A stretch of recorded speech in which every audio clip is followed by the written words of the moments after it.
Good morning, everyone.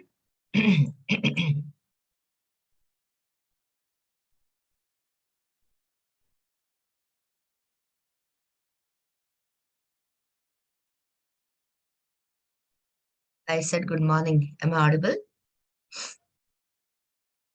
Yeah, good morning, guys. So I hope you had time yesterday to revise all the things, including the redirect part. And as promised, of course, we'll be revising all of that and checking your head. But since the number is very less, it is actually, uh, can you just wake up your friends? Because the first thing I want to show you is creating Spring Boot project to download the dependencies. And if they miss out on that, then how will they work the whole day is beyond me. So waiting means I'm revising, I'm starting the revision. I'm waiting for at the most 5 minutes. And after that, I'm going to tell you the steps for creating your first Spring Boot project. So please, ma'am, sir, whoever is on the call, tell students to join as fast as possible. Okay, I'm waiting for 5 minutes in the revision part. So because otherwise what will happen is they'll miss the steps and then the whole day. Then again I'll have to repeat it sometime. But that I will repeat definitely, but in the lab directly. And the point is, guys, to rush you in this is it is going to take you some time to download those dependency jars. So, I was planning it that we will start with the download and then we'll do the revision. So let me reverse thing first. I'll start with the revision and then start it. In another 5 minutes, I'll start the Spring Boot thing. So open two things right in the first thing, the content management system in one of the tabs and the Spring MVC flow also, because those are the things you will definitely require, you'll definitely need to refer. So what we are going to do is I'll start with the revision and I'm not going to ask you to make any copy because here is the plan. I'll tell you today's plan till everyone joins in. I have given you, we have spent whole of yesterday in Spring MVC plus Hibernate integration. But you must have realized there are so many configuration files, so many configuration steps. And then once you do the configuration, then you start actually coding controller, service, DAO layer beans, repositories, and all that. Okay. So the purpose of Spring Boot framework, which is a project on the top of Spring framework itself, is reducing this configuration to zero. Okay. So that is why, and if you see your contents syllabus, they have said only one project Spring MVC without Spring Boot, and rest all we are going to do with Spring Boot. Okay, so the today's plan is the content management system. I've started with you just 1 or 2 pages or initial part. So we are going to port it to Spring Boot the moment little bit crowd increases. I mean, I'm just waiting for, I told you, another 5 minutes. Okay, so that way. So in the meantime, open your yesterday's project and let's do a proper revision, quick revision. And when I see the number reaching, I will pause in between and give you the instructions for creating Spring Boot. Okay, so that way. So till the time everyone joins us, open day 16 Spring MVC and start answering. Quick question, quick answer. I've already revised it in the lab, but the last part, the redirection part, was done in a hurry. So that part I want to do it in a proper manner. So start.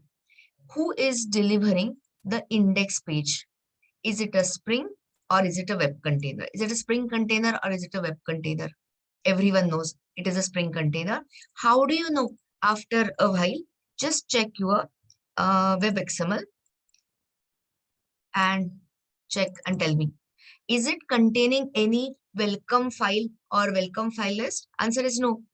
So we are not giving any instruction to the web container to, what is it? What is the welcome file? So I have just copied in today's sequence whatever we had discussed yesterday.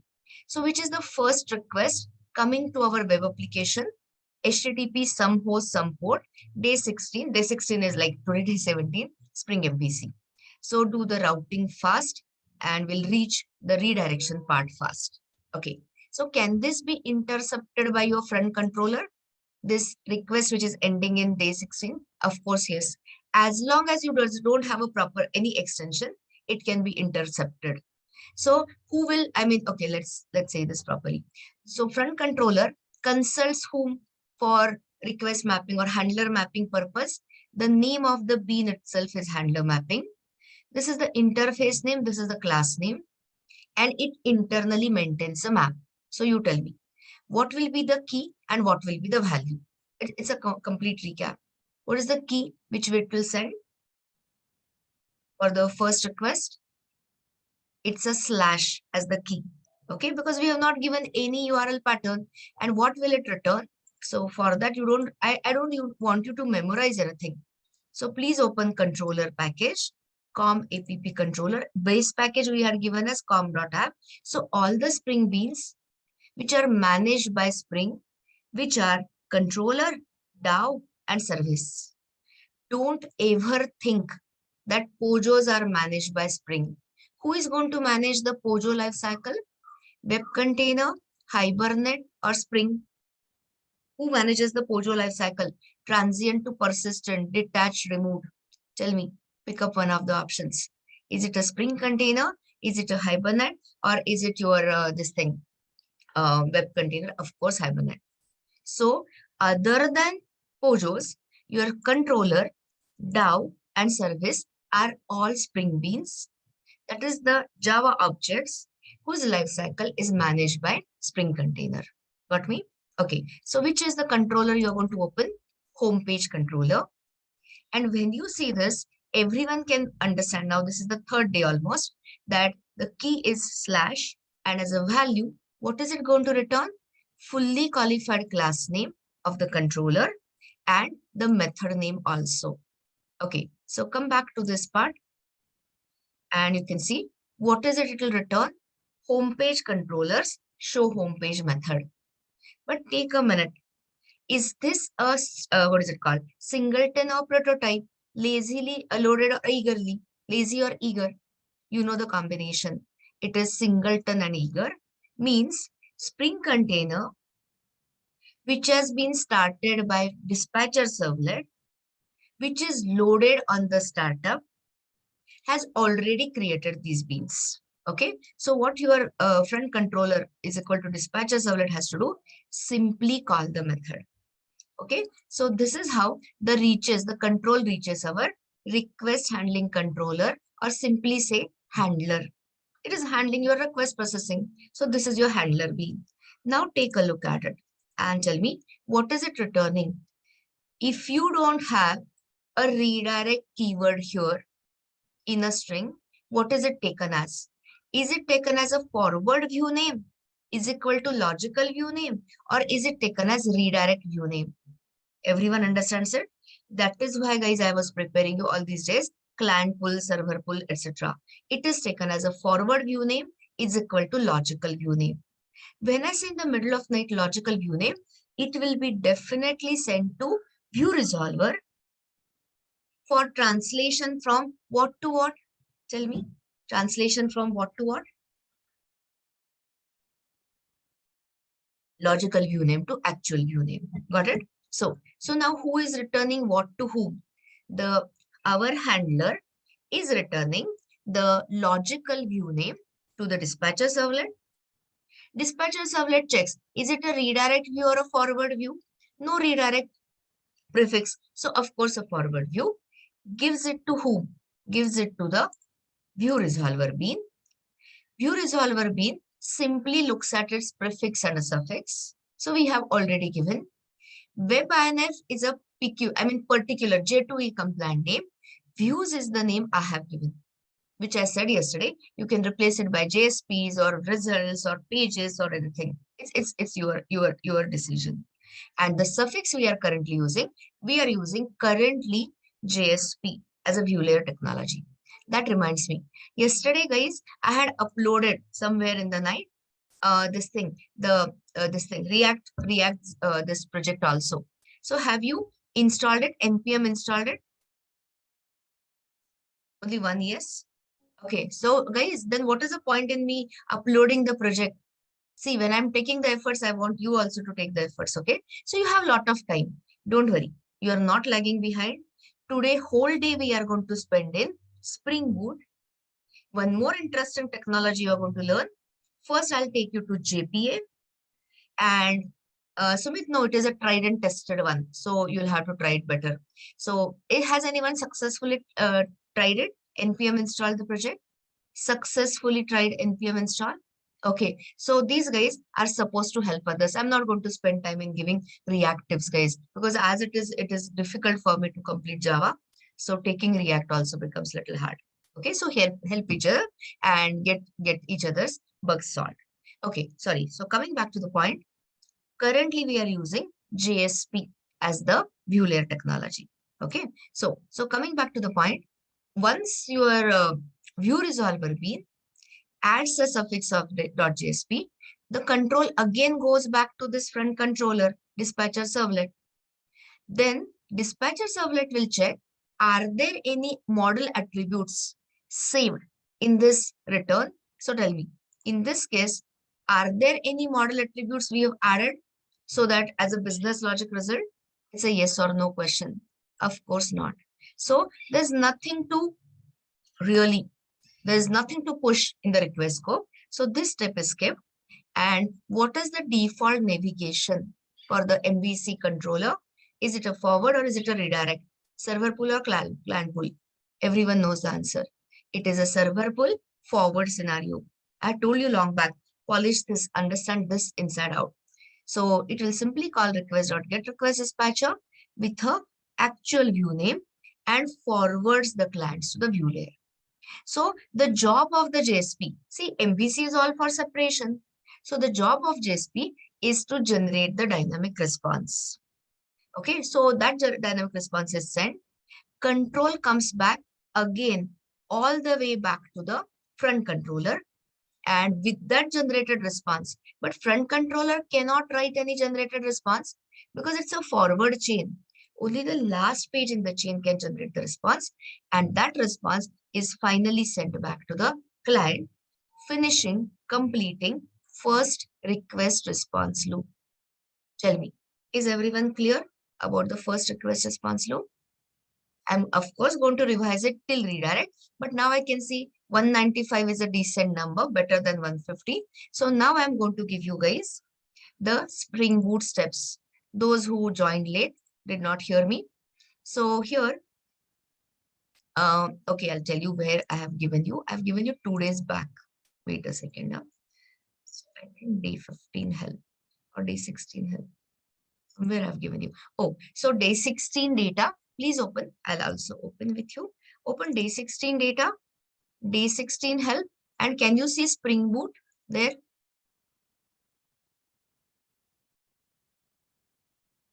Okay, so I'm going to explain the concept of a Spring Boot in a maybe 20 minutes or 10 minutes time once we finish the revision. So guys, the plan is we are going to port this existing, whatever tiny part of CMS we have done on the Spring Boot, and we will be completing the rest of it in Spring Boot with the more advanced technologies, database technologies. Everything will be distinct properly. So if you open the Spring Boot, I have given you Spring Boot API docs. It's a jar. So wherever you are collecting all those Java API docs, put it there, and then you can say right click and extract here. Okay. So after, actually I'm going to use 2.6. That is the latest version of Spring Boot, but the 2.4 and 2.6, there's not much of a difference. So start extracting. And once you extract it, you will get a, okay, I'll show you what you'll get. You'll get a normal index.html, and this is what it is. So when you click on index.html, you will get a Spring Boot 2.4.2 API. Extracted the jar. Just right click on it and collect it. First copy paste it, move it to the folder, maintain one folder where you have got starting from core Java, J2E, then whatever, Hibernate, Spring, and now Spring Boot docs. One more, last you are going to get Spring Data JPA. Actually, I don't think I've downloaded. No, we will use it on that. But anyway, the point is you do it. Now, if you see, I'm going to give you, of course, this is going to be a project technology. So of course, I'll give you a complete discussion on that. But what is Spring Boot? Why Spring Boot will be covered little later, maybe in half an hour time. But since it involves lot of dependencies to be downloaded, let me give you the steps. Okay. So if you want to refer to the steps, open from the Spring Boot sequence 1. Okay. So all these things we will discuss later. And somewhere, yeah, look for Control F for steps. Found the steps? What is it we are doing, guys? I'm showing you creation of your first Spring Boot project. And then you yourself tell me, configuring the Spring Hibernate application with Spring Boot is easier or without Spring Boot is easier? I'll just ask you later. So, is everyone ready? Can I start? Okay. So you can read this. I will just do it along with you. You have a step guide here anyway. So first, Control Shift W. We'll resume this revision in 5 minutes, whatever. So which is the Explorer version? Okay, here onwards, you can change it to the Spring Explorer X perspective. I'm saying window, perspective, open perspective, other, and Spring is the default perspective for STS. STS stands for what? Spring Tool Suite. So of course it is going to be the default perspective. Open the Spring perspective. It is not compulsory. You can continue with J2E. Doesn't matter. I'm just going more specific. Keep telling me yes or no. Open perspective is the last thing it should bother you. It is just the way your IDE responds, look and feel. Next one. Now start with me. Drop down list. The first project itself is Spring Starter project. Click on that. This is the easiest way. Okay, sorry, I should have told.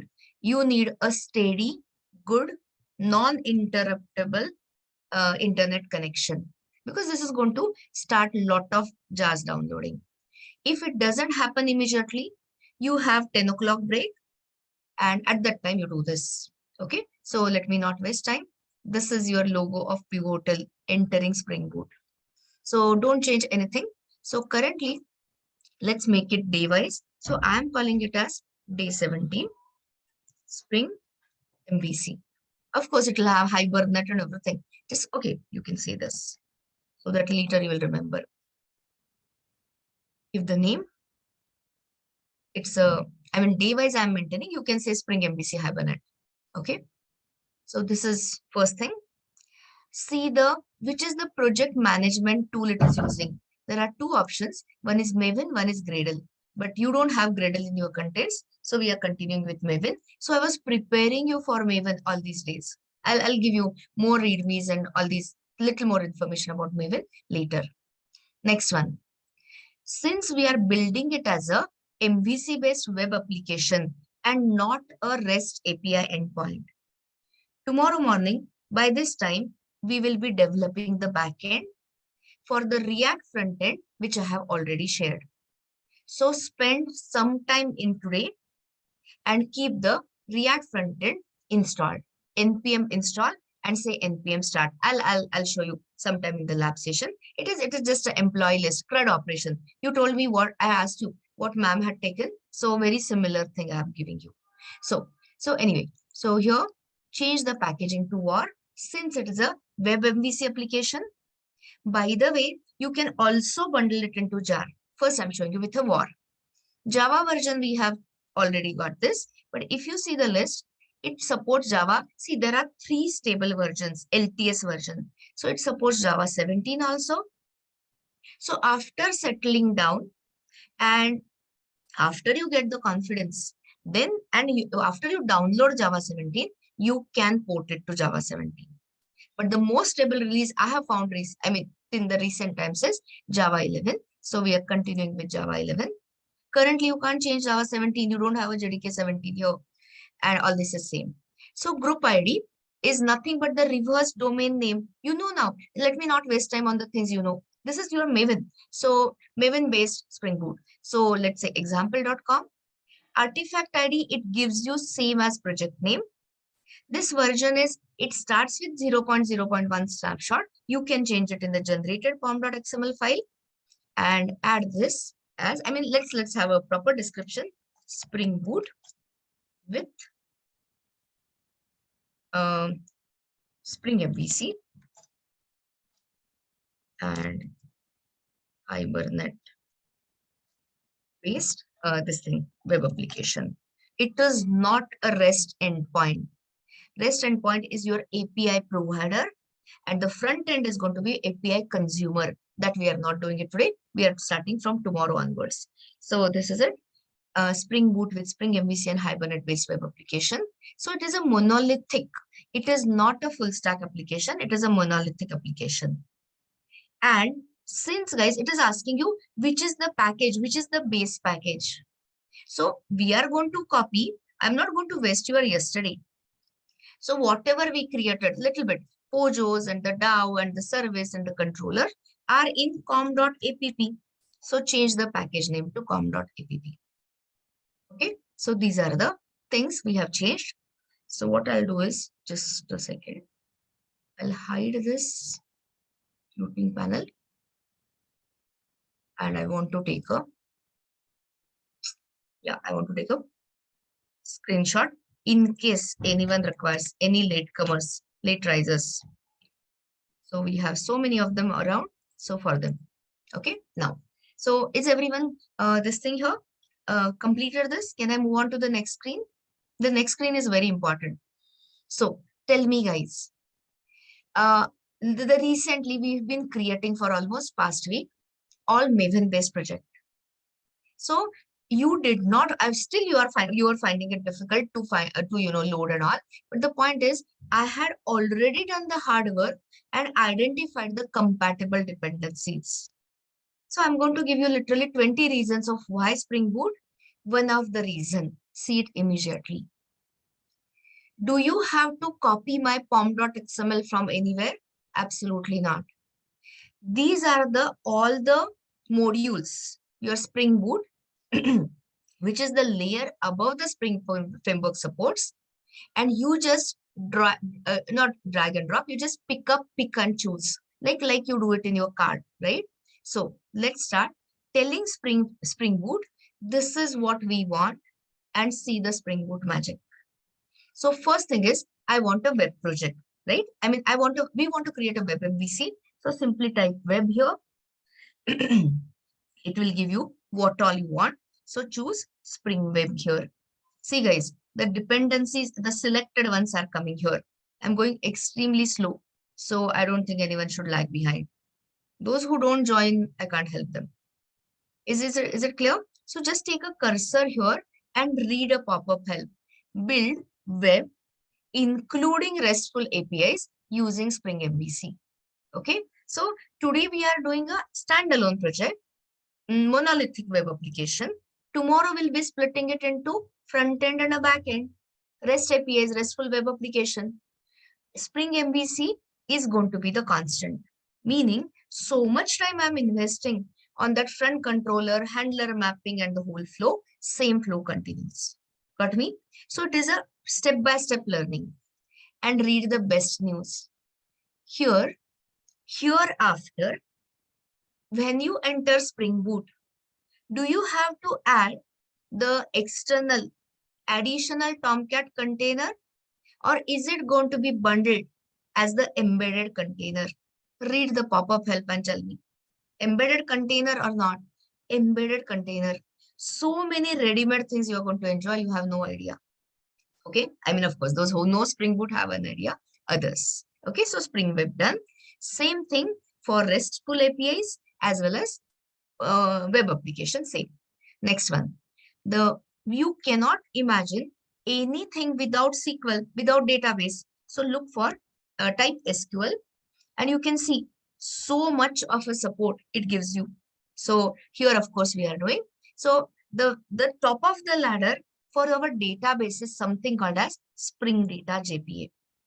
So read the pop-up. Persist data in SQL. This is not for NoSQL. For NoSQL, something else. In SQL stores with Java Persistence API. If you ever choose, there's a for MongoDB also somewhere. Where's that? Can you see MongoDB? I think it was NoSQL, under NoSQL, yeah. Apache Cassandra I can see, but yeah, somewhere they give you. There's one dependency. I'll see if it is not here. I can share later. So the point is currently we are going to use MySQL and nothing can happen.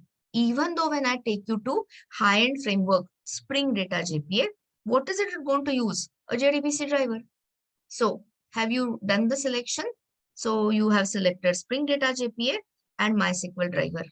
And you can see the selection here. Done so far? Yes or no? Quickly. It's just a checkbox selection. See the amount of effort. And guys, in 2 minutes, okay, not 2 minutes, for you 10 minutes maybe, when it downloads the dependencies, it is going to populate the pom.xml for you. So no more copy pasting dependencies tag and all. Let Spring Boot help you end to end. Okay, so coming back to this, right? So now you just type dev. So when you say dev is for development. So there is an option called as Spring Boot Dev Tools. Read what it brings in. So provides fast application restarts. Guys, we are in the dev stage, development environment, dev environment. We are not into prod or UAT or whatever. So we want live reloading, like your React this. Okay, so anytime you change something, you want the Spring application to reboot. So in short, select this. We want dev tools. And then you have something called as, okay, so tell me, if you recall your POJOs, everyone must have written so many times POJOs, which is that boilerplate code, which has to be written all the time in POJOs. Yeah, under NoSQL MongoDB. Thanks. Yeah, tell me, which is this thing for us? Getters and only getters and setters. The default constructor, all our constructors, getters, setters, toString, sometimes hash code and equals. So if you want to reduce that boilerplate code to 0 and replace it by what? Annotations, you have a Lombok library. So read this. Java annotation library, which helps to reduce boilerplate code. And at which level? It is not only limited to POJO. Anywhere you want getter and setter, anywhere you want to generate this thing, what is it called? No args constructor and all that, default constructor, you can use that. Only thing is, this Lombok library has to be installed. So let me go a little ahead and I'll show you this. Have I added everything? Just let me check because, you know, I don't want to forget things. So I've got bring in web, this thing, dev tools, Lombok. Yeah, validation. I have forgotten this. So we are going to do the presentation logic validation also. Could I refer?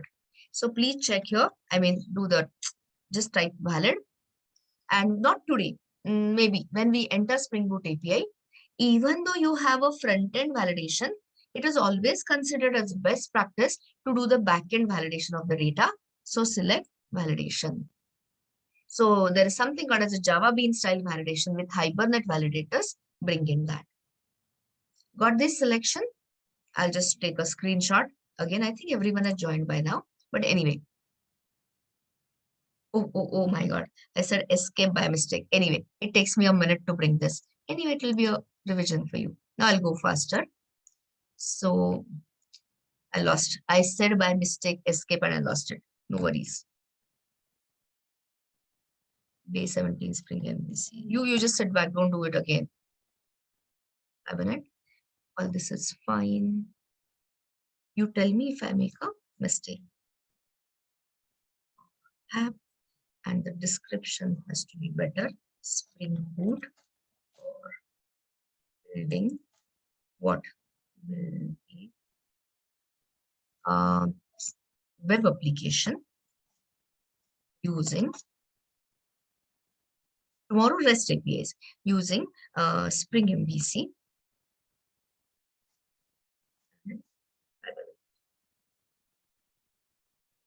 Okay, so this is the first screen. jar can be replaced. It is not compulsory, but since it is a web application, I'm just bundling it in a web application archive. That's it. Have I done things? Maven, War, 11 Java. This is example, can be anything, and com.app. And since I said escape, guys, it remembers your selection. So currently, since I've not done this, I just had to do it all over again.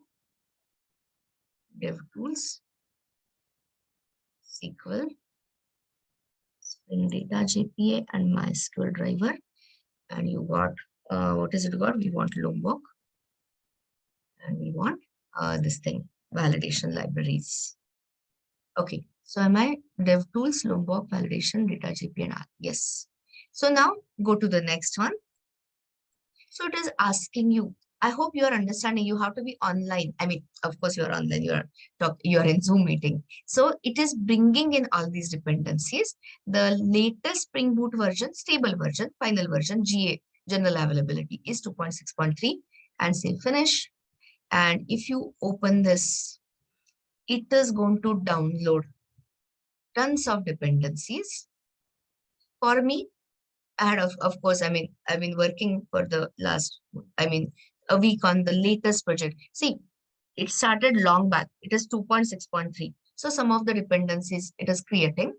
So you tell me, downloading started or not? Okay. So now let this happen properly.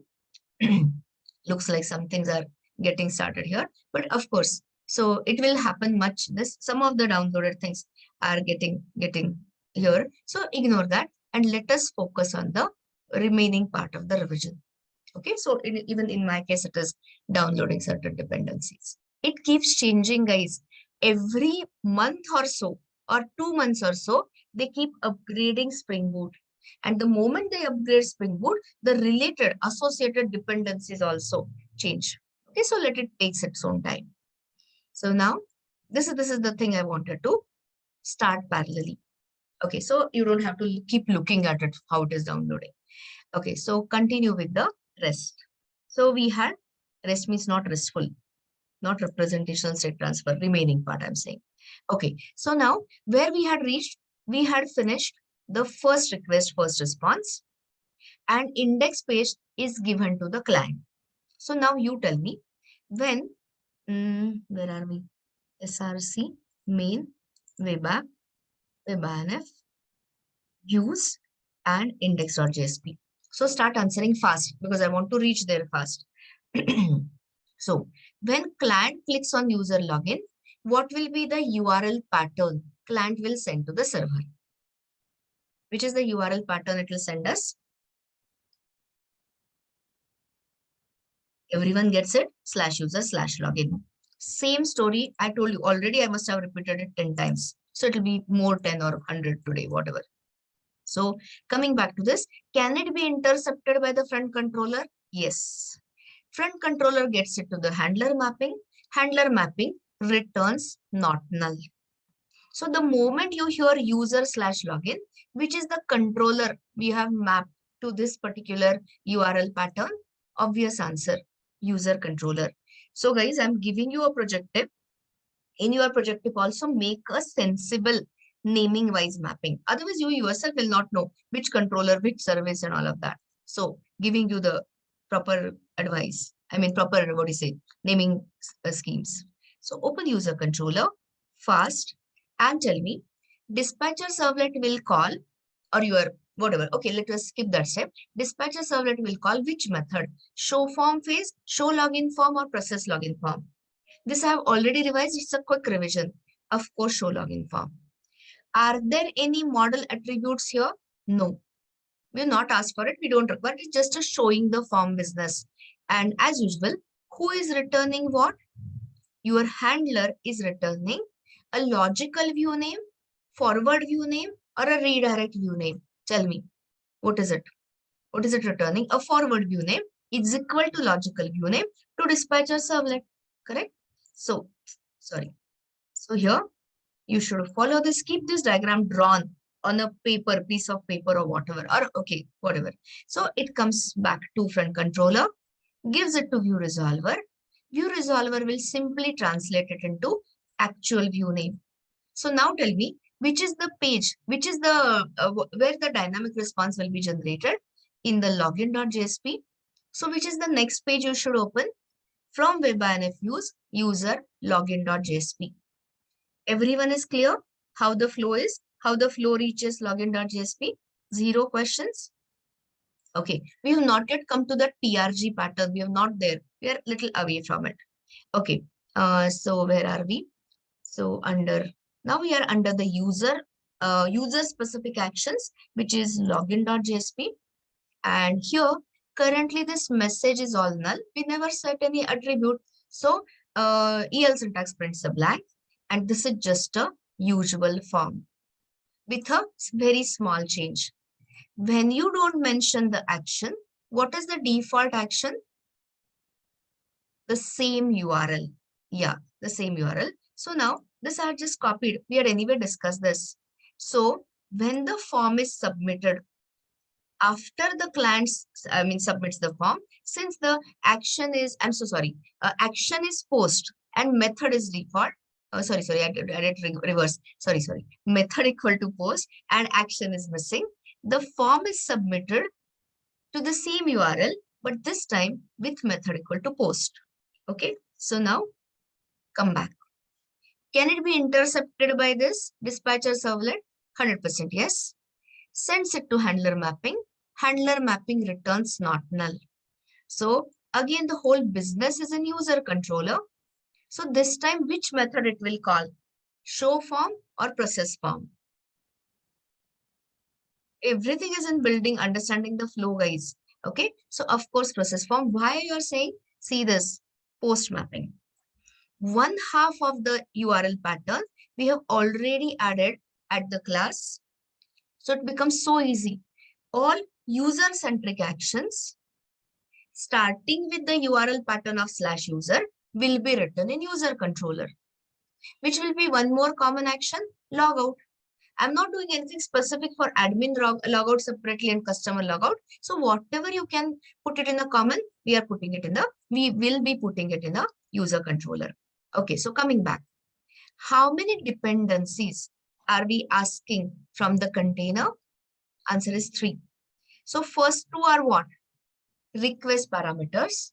So who is doing this job of binding request parameters to your handler method argument? Spring container.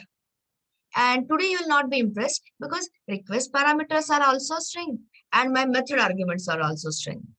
So only it is calling request.getParameter. Wait for more. When we introduce, suppose, an integer or double, who will be performing the conversion from string-based request parameters to those primitive types? Spring container.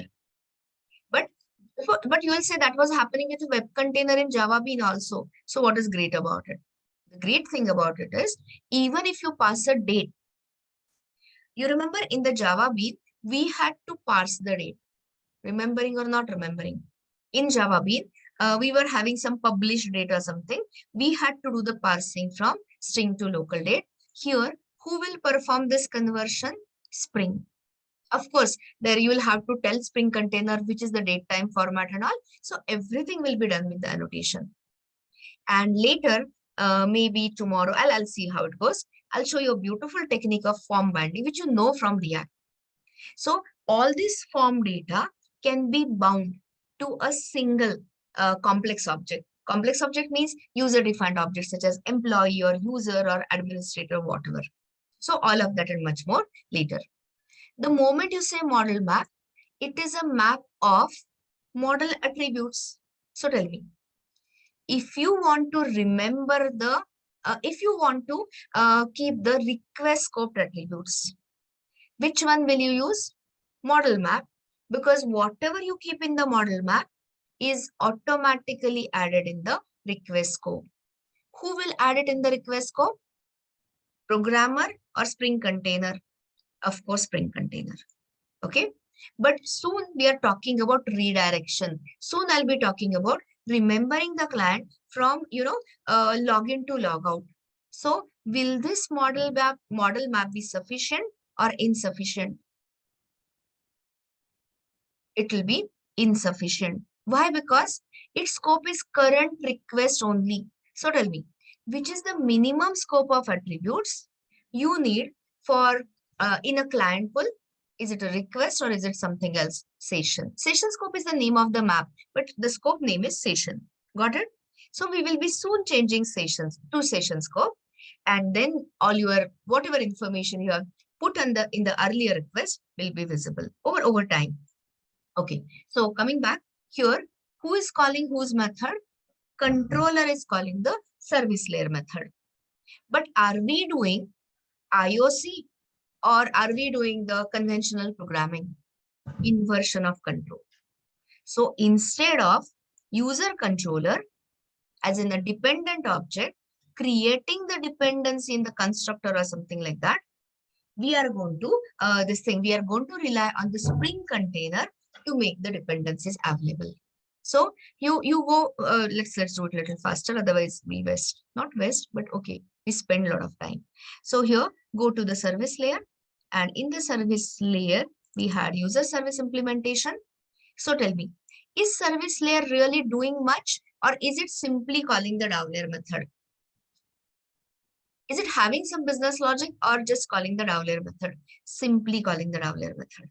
So in that case, can we skip the service layer? Is it optional? Yes, in that case, it is optional. Okay, and I'll give some examples like that. But if you want to maintain it, if you want to create it, what are the class level annotation? Add service to tell the container it contains a business logic, and add transaction so that Spring container supplied Hibernate transaction manager bean can automatically handle the transactions. When I say automatically handle the transaction means what?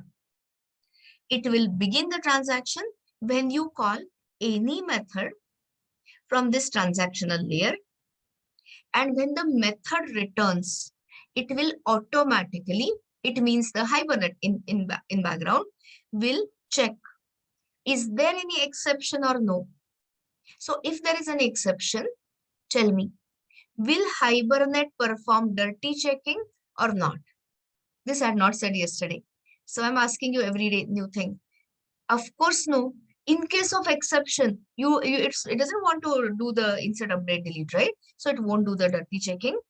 Only if there is no exception, first Hibernate will do the automatic dirty checking, propagate the changes from L1 cache to database, as in sync up the state of the L1 cache to database, DMLs will be fired, and then either it will commit the transaction, or in rollback case, it will discard the transaction.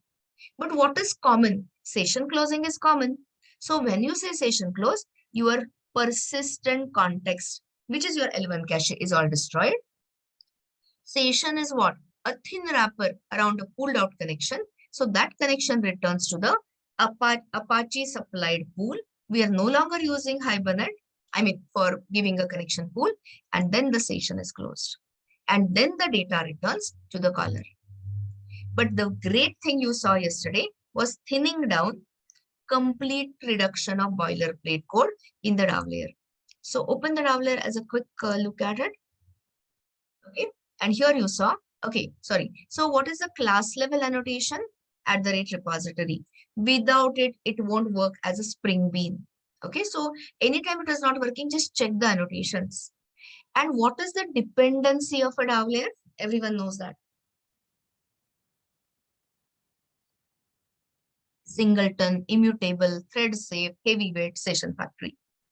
But instead of us writing a Hibernate utils and creating the dependency, who is going to create the dependency for us? Spring container. But Spring container, because we had not migrated to Spring Boot, requires our help. So what does that help? Nothing but a configuration file. So which were the configuration files we had to add? See, your job was easy. I was giving you the ready-made templates. So all you had to do is copy it in proper areas. So database property for all JDBC stuff, database configuration stuff, and the other one was Hibernate persistence XML. where we started with connection pool configuration. That connection pool was injected as the dependency in local session factory bean Spring supplied, which is what will create our session factory and inject it in the DAO layer. And the best part, as I keep saying, the transaction manager all supplied. So we just had, not just, but we had to configure it. So once you configure it, you could inject it directly, the session factory in the DAO layer. And where's the bulk of the code gone? It is done. It gone means it is not gone. Only thing is you are not calling it. Who is invoking all this bulk of the code? Getting the session, beginning the transaction, etc., managing the transaction. Spring supplied Hibernate Transaction Manager Bean, or you can simply say Spring Framework ORM module. Okay, so what is the reduction in code you have? You just have to get the session and create the query, inject the parameters, and get single result. Everyone clear so far? How we reached from controller to this? This is a complete revision. Now I won't revise it further. I mean, the same thing's revision becomes boring. So now this result comes to service returns it to the controller. And here we are. Okay. Now here I will slow down because this was all new.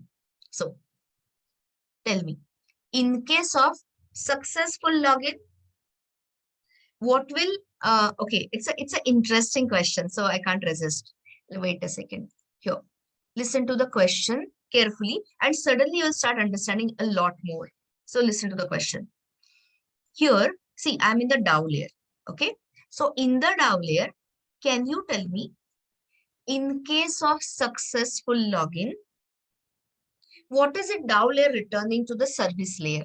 Your choices are, I know a Pojo, so don't give me that.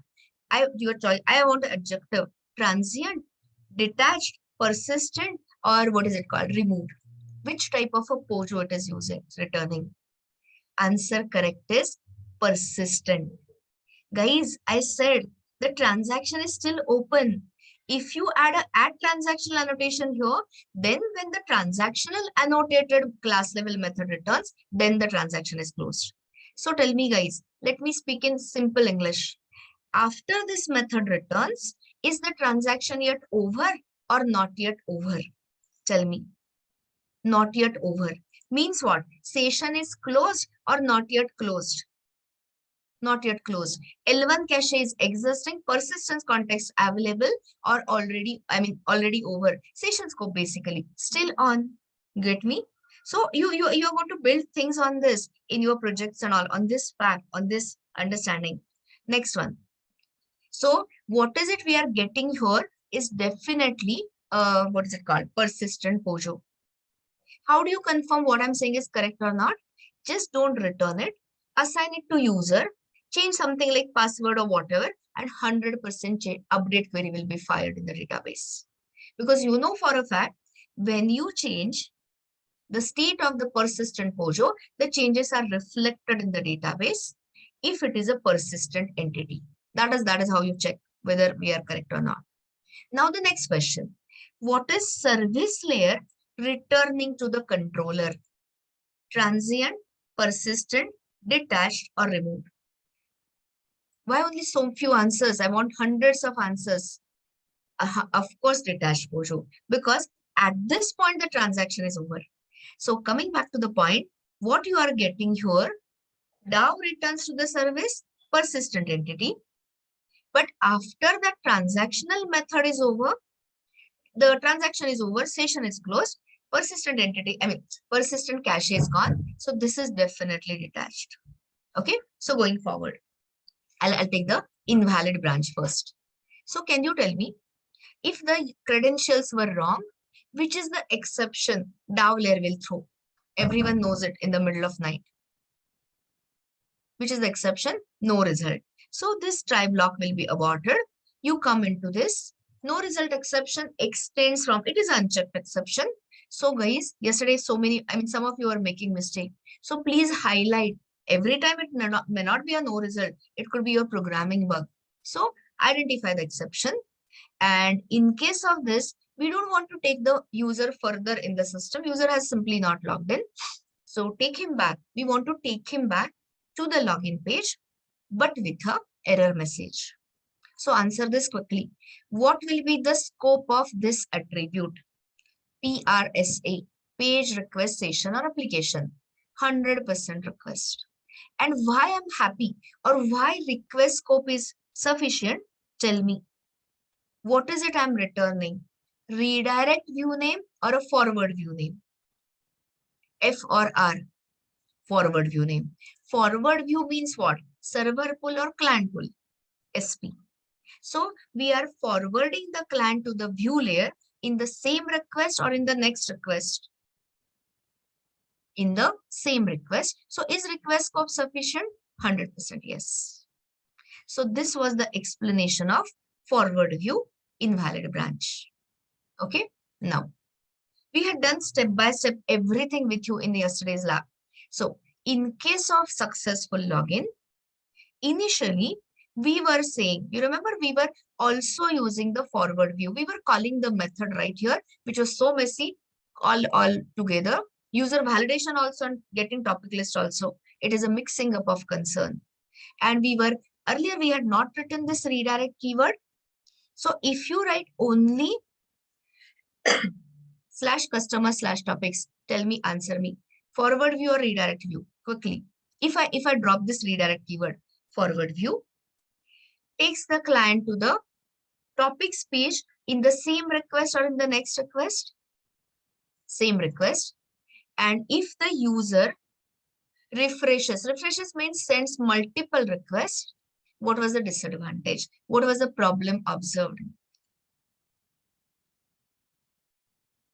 Multiple submissions. And like I said, it was a select query. So no big loss, but imagine it was an insert query. Imagine I showed you that picture, order insertion and all that. So of course it is harmful. So what is the solution to get rid of, or how do you add this double submit guard? PRG, post redirect get pattern. So which was a bottleneck? I'm not bottleneck. What was the root cause? Root cause was a server pull forward view. So how do you tell Spring Container, as in dispatcher servlet, don't use the forward view, don't treat this as a logical view name and give it to the view resolver.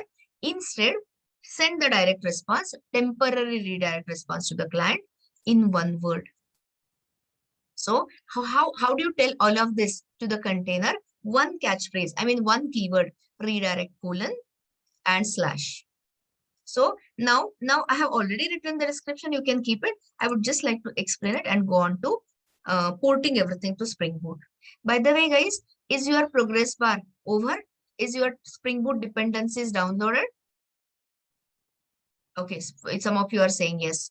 Those who could not, I'm telling you, you have a 10 o'clock, I mean around 10-ish, 10 kind of break. So at that time you do the downloading.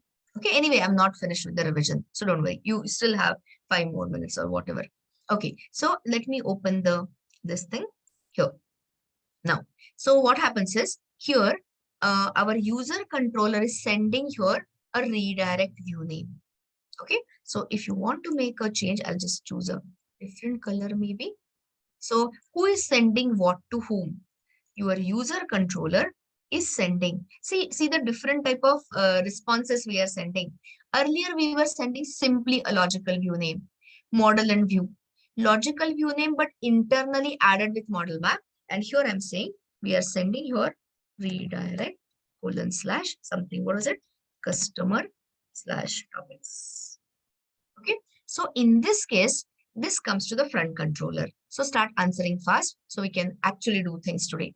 So tell me, will this front controller send it to the view resolver bean or will it skip the view resolver? The moment it sees the keyword redirect, skips the view resolver and it will immediately send the redirect response. So tell me, what will be the status code of that redirect response? Fast. We've been saying all our Java in J2E Life 302. Which will be the headers which will be set here? You know all of that. You can inspect and this location. Set cookie, like I said, you may or may not get it, because for the first JSP itself, when it adds, it will start with session tracking, 100% location. Set cookie optionally. Now, this location will have which value? Slash customer slash topics, or simply customer slash topics. It goes to the client browser. What will client browser do? Will it just sit there, or will it generate a new request?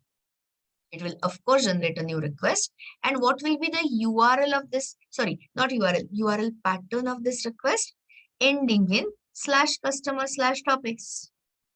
What will be the method, default method it will use? Get or post? It is a browser generated request. So, of course, get. That is why we call it as PRG. Client had submitted the form via post, and we redirected the client, redirected the user, the response was sent, and now client browser is sending it via get. Post, redirect, get. Okay, so now the new request is coming, slash customer slash topics. You got me? Now the control comes here. Again, can it be intercepted by front controller? 100% yes. Sends to handler mapping and gets a null or not null. Tell me, you got it as null or not null? Of course, not null. So which is the controller you are going to open now? Of course, now we have entered the customer space. Customer centric actions. So we had nicely separated it in a customer controller. So check the mapping. Slash customer slash topics and with a get mapping. So tell me, which is the method your dispatcher servlet call? Of course, slash customer slash topics. And here, now I'll not go all the way because looking at time, I spent more than an hour in just revising. So the point is, again, the same flow. So now this customer controller, I want to inject the topic list as a topic service. So again, controller calling service, service calling a DAO, and hitting the database, getting the list. And as usual, complete reduction of boilerplate code. So now, what is the scope of this particular attribute, PRSA? Page request session or application. Of course, a request scope. And what are we using? A logical view name as in forward view name, or is it a redirect view name? Logical view name gets translated to actual view name with the view resolver. And which is the next page? The last page we are opening is topics.jsp. So here we had web app, web INF, views, open customer, topics.jsp. And recall. This is our starting point. So you of course must have seen login successful, but did you get this name or no name? Got the name or no name? Blank name. And did you get, I am just getting the inputs from you because some things you have to do on your own. And did you get to see this topic list or no list? Topic list was present. So anyone wants to tell me quickly why? Okay, anytime you see a blank, you know EL syntax has come across null. Anyone wants to tell me the problem? Buffer discard is not a problem. Not a problem really. New request. Okay, new request. The correct thread is new request. So tell me, client pool new request. Agreed. So what? I'll say so what? Fine. Justify. Tell me. You are right. You are absolutely right. So yes, absolutely. Yogesh has said it so well. Guys, where have you written? Where have you stored this user details? Under which scope? Under the model attribute. Okay. And the moment you say request scope is over, model attribute is gone. So tell me, if you want to remember these validated user details from login to logout, which is the correct scope? Which is the scope which we should use? Everyone knows the answer. Session scope. Got me? So if we were sitting in a servlet like old school technology, old school, but no way obsolete. The whole build-up is on servlet. Okay, so if we were in a servlet, how do you get the session? The servlet programmer has to request, servlet has to request the web container, request.get session, and you get it. But that is so conventional programming. So now listen to this, guys. Process login form method is dependent on HTTP session for storing the user details. Who is dependent upon whom for what?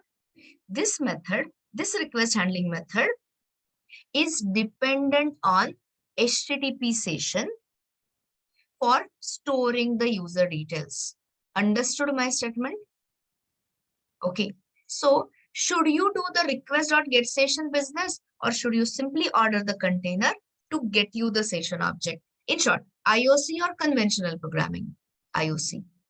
And things get, I don't think things getting easier. You just add one more dependency here. And what will be the type? Continue, guys. I'm continuing. Before I take you to boot, let me just finish this. Let me show you that username. And next thing we are going to do is port this CMS to Spring Boot and continue all over. I mean, continue throughout in Spring Boot. So things get, like I said, I can't think of any solution easier than this. Whole concept revolves around dependency injection, inversion of control. Okay, so we wanted HTTP session. So in the request handling method, there is a long list of dependencies which you can ask. So one of the dependencies is HTTP session. Understood what I said? So instead of programmer getting the session from the HTTP servlet request or whatever, you're just telling the container, get me the session object. Understood completely? Something, yes or no? Okay. So I have a little tricky question. So think and answer. So at this point, when I come to this process login form, is your container. See, Spring Container says, session tracking is not my job. Who is the in charge of session tracking? Creating request object, response object, session tracking, what is it called? Concurrency handling. Who is in charge? Spring Container. Come on, guys. Web container. How can you forget your web container so fast, so early? So guys, it is the layers. The lowermost layer is the web container, and on that top we have added a Spring Container. So Spring Container says, I don't know about session tracking. This is a conversation between a Spring Container and a web container. So web container will give the session object to Spring Container, and Spring Container will simply supply it in your method. So now my real question is, what do you expect to see? Will it be a brand new session just now created, or will it be an existing session? Two options, new or existing. If you say either way, I'm going to ask you deeper questions. Okay, so suppose you are right, existing. So can anyone tell me, when was the session? By the way, you are right. You just have to tell me, you just have to convince me that it's not a fluke or by chance. When the session object was actually created in our application. If you say existing, that must have been created sometime. Anyone wants to tell me when? Impress me by giving a correct answer. Absolutely good. Very well done, Yogesh. Here, do you remember the statement? All JSPs implicitly participate in session tracking. So when the client sends the first request to that, to the root of web application, and when the index.jsp page is delivered, what is going to be created by this thing, what is it called, web container? An empty, the new session object. So by the time you come to the process login form, tell me, a brand new session object or existing one? Are you understanding my question? The existing one. Very well said, guys. I'm so happy when you understand and give answers. Okay, so coming back to the point, now tell me, which line has to be edited? I'll give you options. 51, 71, both or neither. 51 or 71, only 51. Guys, here you don't require a larger scope, which is the navigation we are using, a server pull. So request scope is sufficient, and whatever you add in model attributes fits into the whatever. So this don't change. So here just do a one-liner. I mean, just change session and the method name is set attribute. Understood it completely, whatever I said? See, the explanation takes longer, you know that, but the actual implementation is so easy. And then, of course, you go to your pages such as topics.jsp, change or no change in the highlighted one. Of course, the answer is change. Where we have added the attribute. Is it in the map by the name request scope? No, the name of the map has to change to either don't supply the map, let container struggle, let web container search it in the page scope, request and session, or as usual, don't supply. Making sense? Understanding things? Okay, so let us run this for the last time without Spring Boot, and next minute onwards, we will enter Spring Boot. Okay, so we can just, and that's why I never made any copy and all that.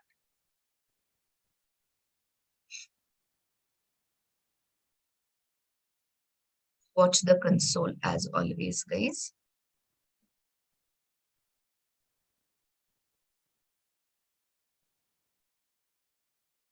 No need to hurry over it unless until you are clear. So customer controller, all these controllers, Hibernate has booted. Currently, we are still using some, not so old, but okay. You will have a different version with Spring Boot. Anyway, so this, and then you can go to here and just drag it the invalid branch. So that is fine. And we are working as a, yeah, this thing, customer. You're not yet started developing your admin branch. And tell me, are you remembering the client over multiple requests or have you forgotten it?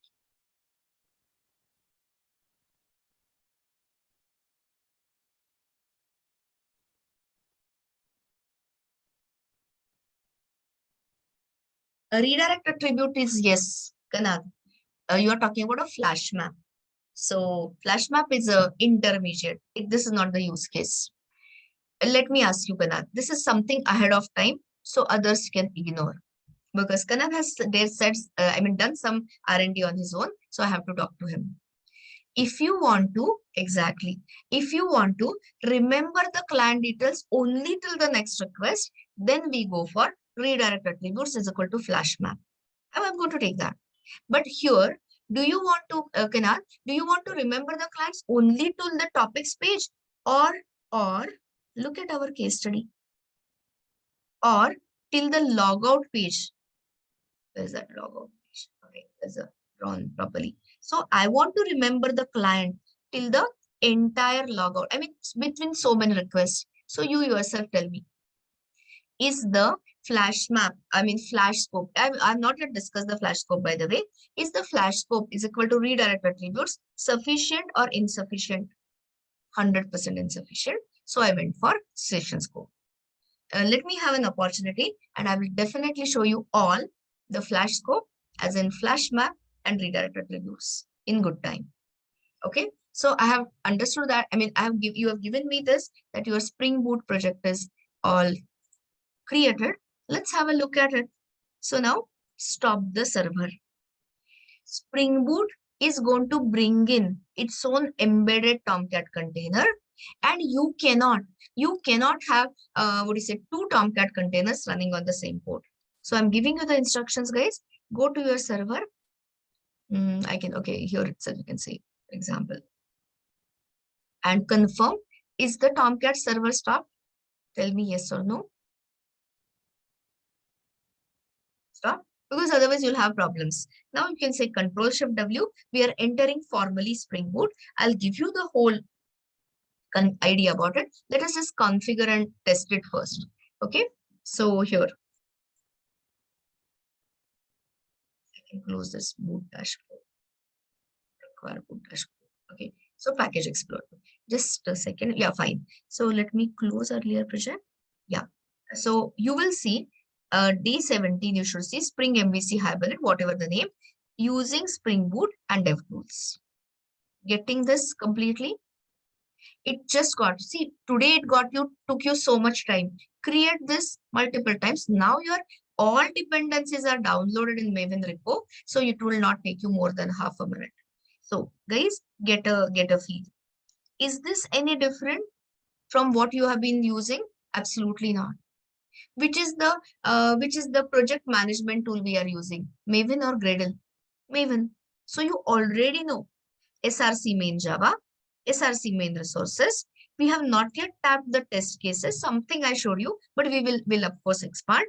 Java libraries still whatever, JDK 16, 11, and open this Maven dependency, and it has downloaded so many jars. So look for your Hibernate core and tell me, is it the latest, is it a later version than 5.4.18? 100%. It all uses, when you say Spring Boot 2.6, it brings in all the latest dependencies. So you will see all of it. There is a beautiful dependency which we are going to use every now and then, Jackson. That is for JSON, Java to JSON mapping and JSON to Java. So all these in good time we will be using. But you see something which is like amazing. Did we have to copy these dependencies in pom.xml, or did Spring Boot generate it automatically? Automatic or non-automatic? Automatically. And you see, so see this, there is a concept of a starter parent. I'll explain all of that. The Spring Boot version is 2.6.3. Group ID we had chosen, artifact ID. So if you don't like this version, you can change it to version 1. This has nothing to do with the Git version. For pushing it on the Git, you have different commands and all that. So this is just a snapshot version. Packaging we had chosen. All these things we had chosen. And you remember picking those checkboxes. So that individual, checking has brought in a one dependency. So you remember we said Spring Data JPA, and it has brought in Spring Boot Starter Data JPA. You don't know still what is Spring Data JPA. Over the day, you will get it. Validation, web dependencies, which is good for your web MVC application today and tomorrow onwards. REST APIs also. Dev tools, and the Lombok dependency has been also pulled in.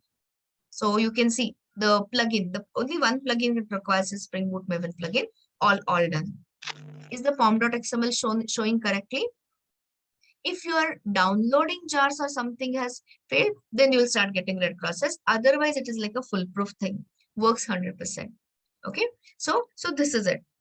This is it means this is the, this is what the Spring Boot has brought in. But can you see where my cursor is? So next to, before pom.xml, can you see there's something called as effective pom? So what dependencies you saw under Maven, these are all here. And it has brought in so many additional dependencies which are required for the complete working. So guys, this is just a thing which I showed. For example, database connection pool and so many things.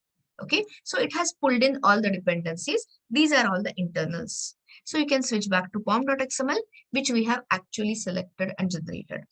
Okay, so now let me make the next step. I'm shifting to Spring Boot. So I've not yet given you the theoretical background, which I'll give you soon, but I want to finish the steps first. So here, all these, okay, by the way, you don't require any web.xml.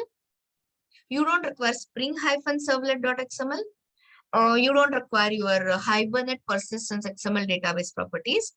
The whole configuration, just one application property file. So I'll give you exact instructions. Open day 16 data, Spring Boot, etc. Can you see a property file here? Application.properties. Everyone can see that? Just open that. You can open it with VS Code, anything. And just copy all the entries. I'll explain. Control A. This also can be generated, but takes time. So this I generally give as a ready-made one to the beginner. Now, anyone wants to tell me, where do you want to copy this configuration file? Under which folder? Resources, of course. So here, wait, don't copy. When you create Spring Boot, it is giving you the application properties file, but it doesn't know which properties you want. So it gives you the empty one. So just paste it here. And then I'll start explaining property by property. You tell me whenever you're done. You just have to copy this, some important tags only. Done this. When you enter Spring Boot, it is convention, COC approach, convention over configuration. So Spring Boot says you want to create a corporate style or industry grade or production ready project, come to me. Spring Boot is not replacing Spring Framework. Spring Boot is just one of the project in the Spring ecosystem. So Spring Framework understanding is the basic one. And on the top of it, we are reducing the configuration to only this, almost to zero. So start understanding and start editing. If you don't supply the server port, what is the default value of a server port? This is your Tomcat. It is going to internally start. It is 8080. So guys, some of you had a problem. So if you are using, if I don't have a problem with 8080. So those who are having, this is, by the way, hash is a comment. Hash is a comment in a property file. So here, uncomment this and give the port number which you are using. For example, 9090. So this is nothing but your Tomcat server port. All clear? If your earlier Tomcat was working on 8080, don't change this. So by default it will work on 8080. But if you found the problems on the first day of J2E, server issues and all, you remember we were editing. Which file we were editing that time? Which file in the connector tag? Server.xml. So here no such thing. There's zero XML other than pom.xml. It is all pure Java configuration. So that was the first one. Now, everyone knows the concept of the context path. So can you tell me, what was the context path of that earlier one? /day16 Spring MVC. So in Spring Boot, the context path default value is empty. But since it's your first day, let us change. So here, can anyone tell me where this context path will appear in the URL? Where will it appear in the URL? Context path will appear somewhere in the URL. Where? It's an easy question. Context path, guys, /day5/day6, where it is? After, at the beginning of the URI. You understood it? It is what is the starting up of URI. So if you comment this value, if you put a comment here, that value will be blank. Okay, and it will directly start with something like /customer/topics. So initially I'll say add this. If you want to keep the convention same, you can make it as the name of the project also. But just to show you, can I change it? Answer is yes.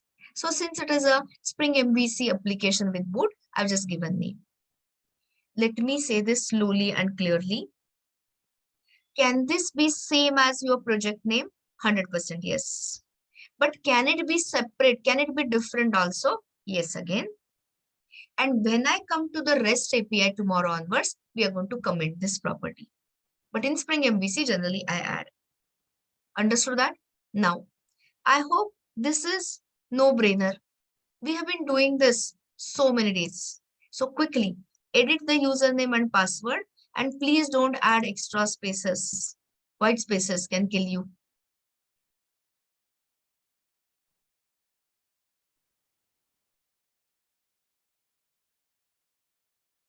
Tell me when you are done. You just have to edit a username and a password. That's it.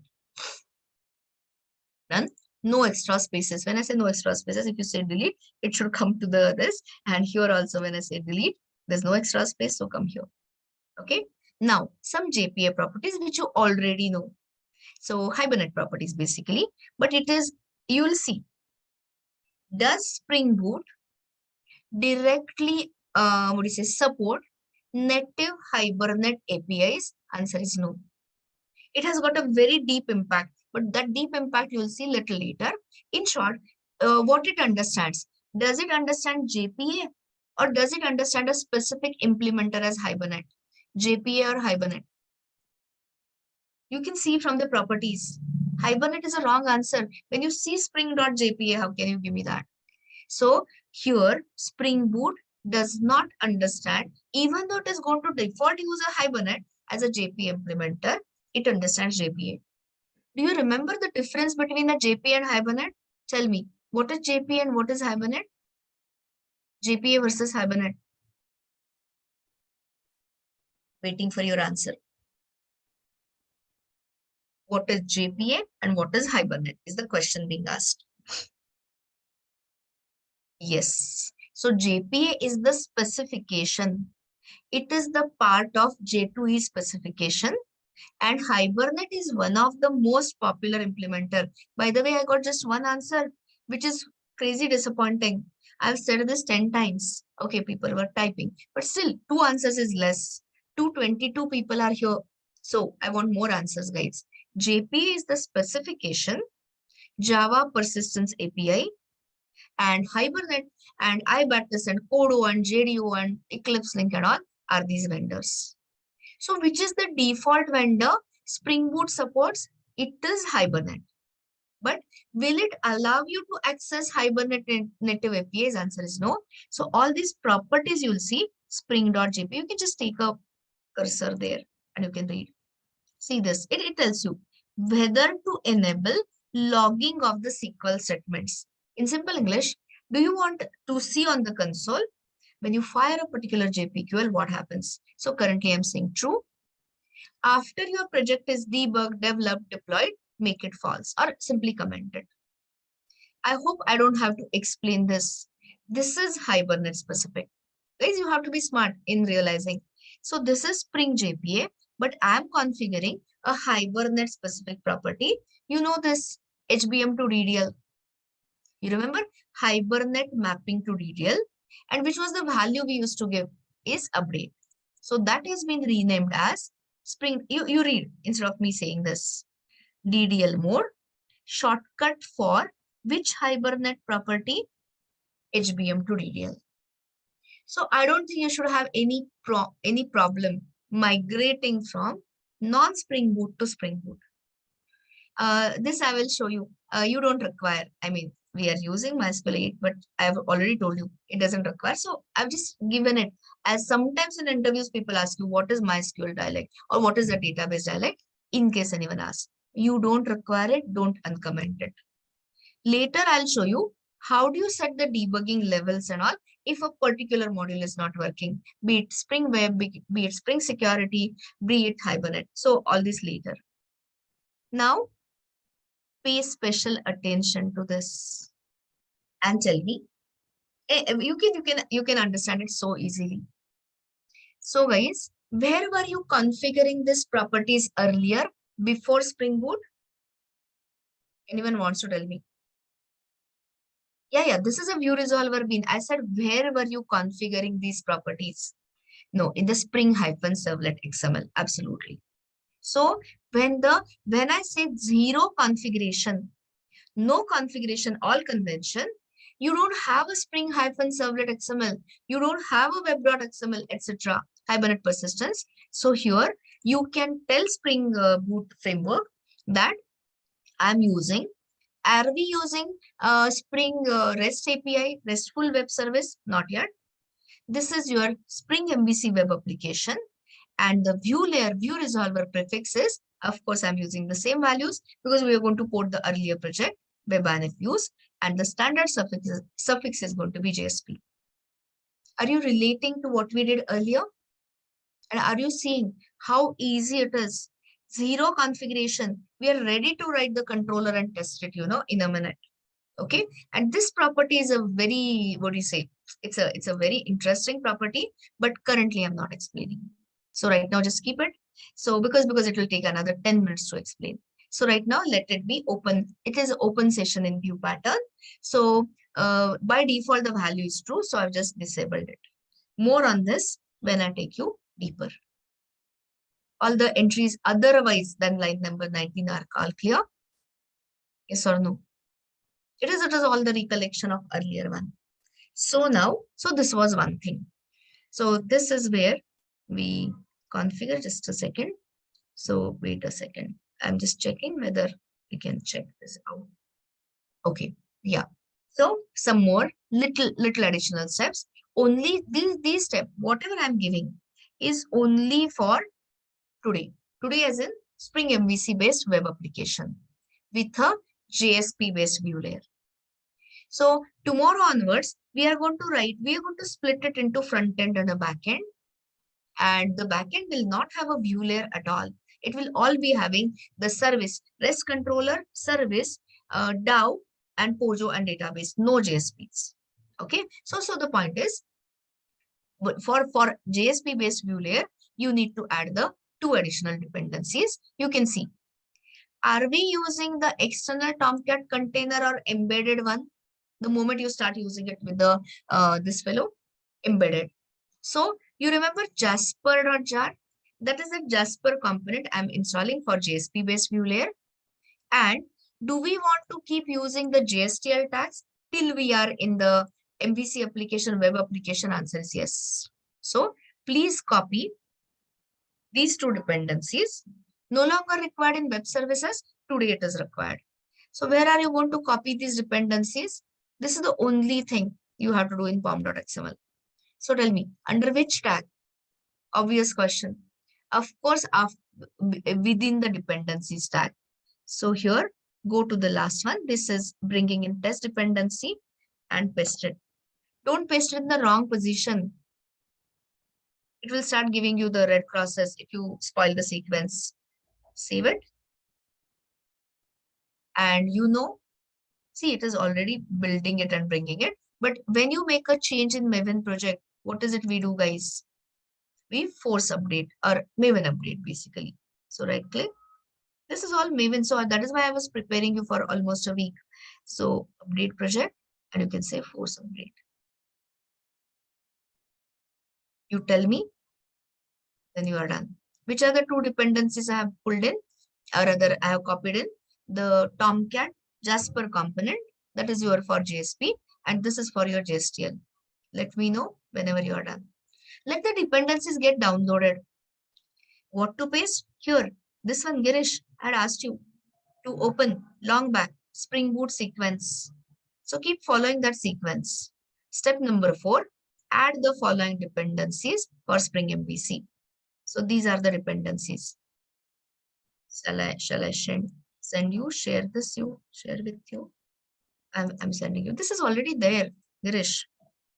Already in that steps guide. Done, guys? Can I continue?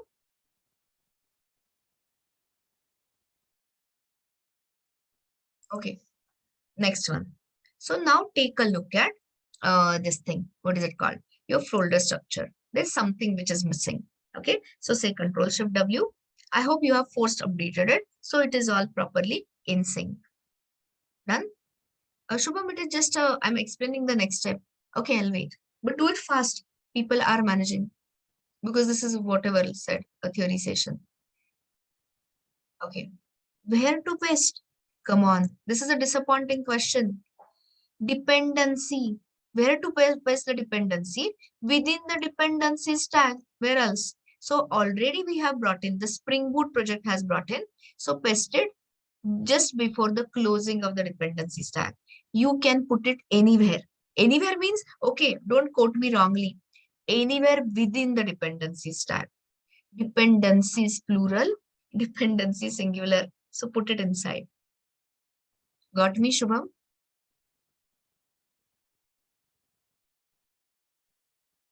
I don't think he was asking pom.xml. I think he was asking where exactly. Whatever. You got it? Done. Very good.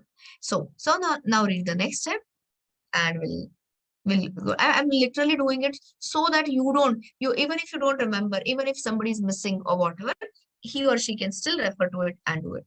So guys, now refer to the folder structure. You can say Control-Shift-W and open under SRC main. And what is the folder which is missing under web app, which is your J2E compliant must required folder, mandatory folder. Quickly. Folder name is web.xml. Folder name is web.inf. So I had told you from the first day, when we enter Spring Boot, you will not even require the web.xml. But to make it as a J2E compliant web application, which is the folder you will still require, web-inf. So if you say, well, don't do that, hear me. If you say that, okay, right click what was that, Java EE tools and generate, it will generate that web.xml, which is totally not required in Spring Boot. So instead, just for today, because tomorrow restful day, I mean whole REST API, so that here you create the folder. I've given the step, follow it. So right click on web app, new, and what are you going to choose here? Somewhere there will be folder. Yes. Found this thing? Create a new folder, just nothing but that. Tell me yes or no so I can continue. Right click on web app, new, and a folder. Why it is taking you so much time? Guys, where are you? Am I not audible or something?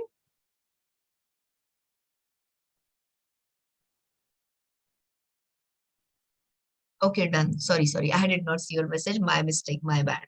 So web app, new. My this pop-up was on front. So here, folder, and here. Now don't make a spelling mistake, please. It is all case sensitive. It is web underscore INF. It is not web hyphen INF. You've been looking at it all these days. So better not make a spelling mistake. Web hyphen web dash INF, standing for web information. Do you need to generate the web.xml? Absolutely not. In the entire this, you just have got one property file and pom.xml that was also generated. So it is going to be like a zero configuration kinds. And now we are going to write in a minute homepage controller, and we are going to test whether our Spring Boot application is up and running. Okay. So before that, I just want to show you things. Okay, because you have to be clear with the folder structure. So where are we going to write this controller? Under which folder? You have four options: SRC main Java, SRC main resources, or SRC test Java. Yes, please. Everyone knows the answer. SRC main Java, correct? So here, if you expand, it means Spring Boot has already created a project. I'm so sorry, package.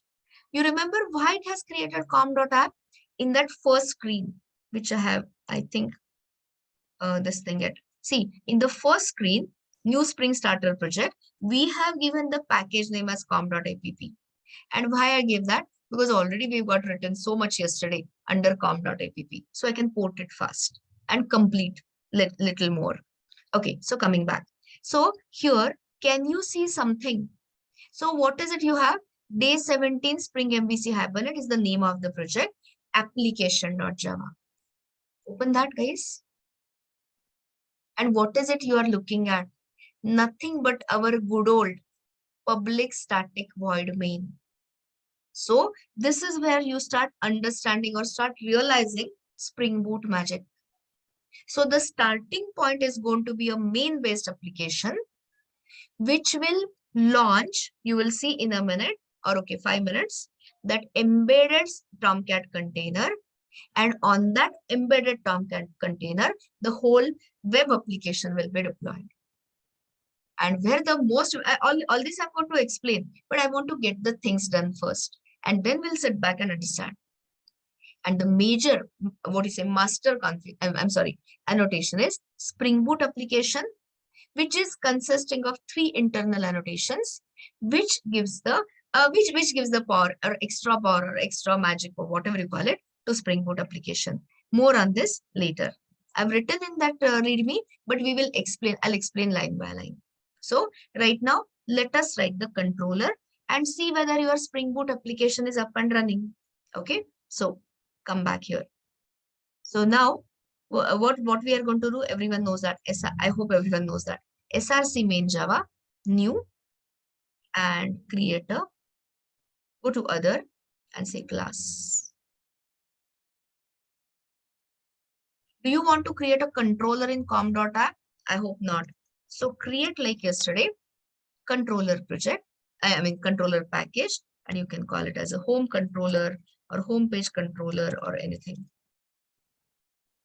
This part is repetitive. Soon I'm going to tell you what is Spring Boot and what is not Spring Boot. Meaning, with Spring Boot, What are the things you don't have to do? What are the things which happen automatically? And what are the things you still have to do? Everything we will discuss. So I'm giving you a minute. Okay, before I say your minute starts now, here, is there any web.xml which we have configured, which we have created?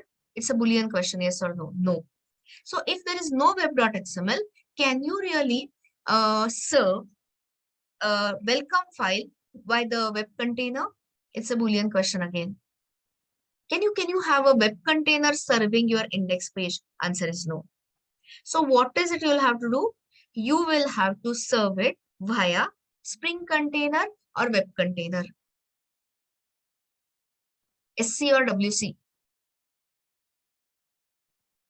Spring container. But if you sit back and you think there is no web.xml, means there is no servlet deployment entry. Which servlet I'm talking about? Dispatcher servlet. No dispatcher servlet means Spring container doesn't start. Handler mapping bean doesn't get created. View resolver is not created. All these are wrong things. The magic of Spring Boot is the moment you pull in web dependency, you remember the checkbox we checked, web, or got that Spring Web. The whole Spring Boot works in intelligent manner, and it will automatically configure what all your dispatcher. It will pull in your OSWS dispatcher servlet. Dispatcher servlet will use the default configuration to start the Spring container. The Spring container will look into your whatever controller beans and the DAO. We don't have now. We will be adding. Whole day we are doing that. Controllers, DAOs, and repositories. It will start the bean life cycle and give you ready to or go to. They call it as go to kind of a thing. Ready to use project. So this configuration, everything. So, okay, let me say this from the figure so that you'll start. See guys, don't expect it to reach 100% immediately. 1 or 2% is more than sufficient. So which building blocks, I'll just zoom out. Which building blocks are automatically configured up and running with the Spring Boot? I'll start asking you. Front controller. Is it created? Yes. Did we have to do that web.xml, the servlet tags, servlet name, servlet mapping, I mean URL mapping or this URL pattern? Nothing. Is the handler mapping been up and running? Very much yes. Is your view resolver been up and running and configured with WebINFuse and suffix JSP? Yes. But for that, we had to write 2 lines. You remember those 2 lines in application property file? So all that. But that is the only thing. Did I have to actually write the bean ID, bean class, and inject those properties? All gone. And of course, okay. So, but the thing is, do you think your Spring Boot, whatever hi-fi it may be, whatever high-end it may be, can it really write the request handling controllers, or that is still your concern? Of course, it cannot. How will Spring know? How will Spring Boot or any technology on the earth will know what is your request handling logic? So that you will have to write. Are you getting this? So you should be clear what Spring Boot gives you and what is our role still. So our role is writing homepage controller. So now I'll tell you what I want. I want very basic thing. So whenever we run this, deploy this, don't worry. The Tomcat container will start all fine. Internal embedded Tomcat container. So when I go to the client and when I send the request, what will be the request URL? Just a second. So here, you remember we have given the context path. So which is the URL we'll have? HTTP /port / Spring MVC boot. I want to see the message, welcome to Spring Boot. Give me that under, okay, don't say, I'm not saying give me that message. Write the homepage controller for that under a minute. You understood what I want? I want you to deliver the homepage. Start. Your time starts now. In a minute, I'll join you. Give me a home page controller, which will deliver the index page, which says just a welcome message, welcome to Spring Boot.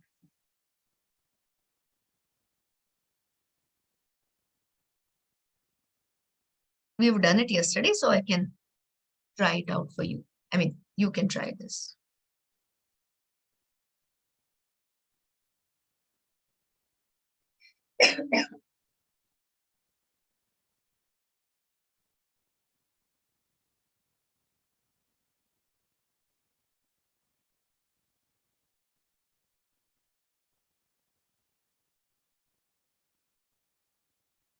Don't run it and all, because the running part is a little different.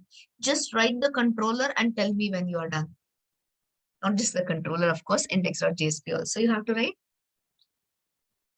But at least first step is finish the controller. Tell me when you have done the controller. Done the controller, very good. So at least some of you, don't worry. I'm going slow here, because this is what is your headache still, controller. I don't need any request mapping because it's going to have only one entry. So I can skip that. It is going to be a get mapping. You can say add request mapping, get mapping, whatever, slash, and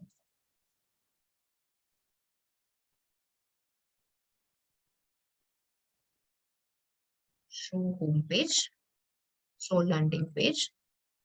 Okay. And here, all I'm saying is, I'm not doing, okay, I'll do this thing, constructor also, right?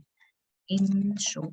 You're still new to all this. So it's okay even if you spend little time in writing the SOPs and the debugging statements and all that. At least you will know whether it is up and running, right?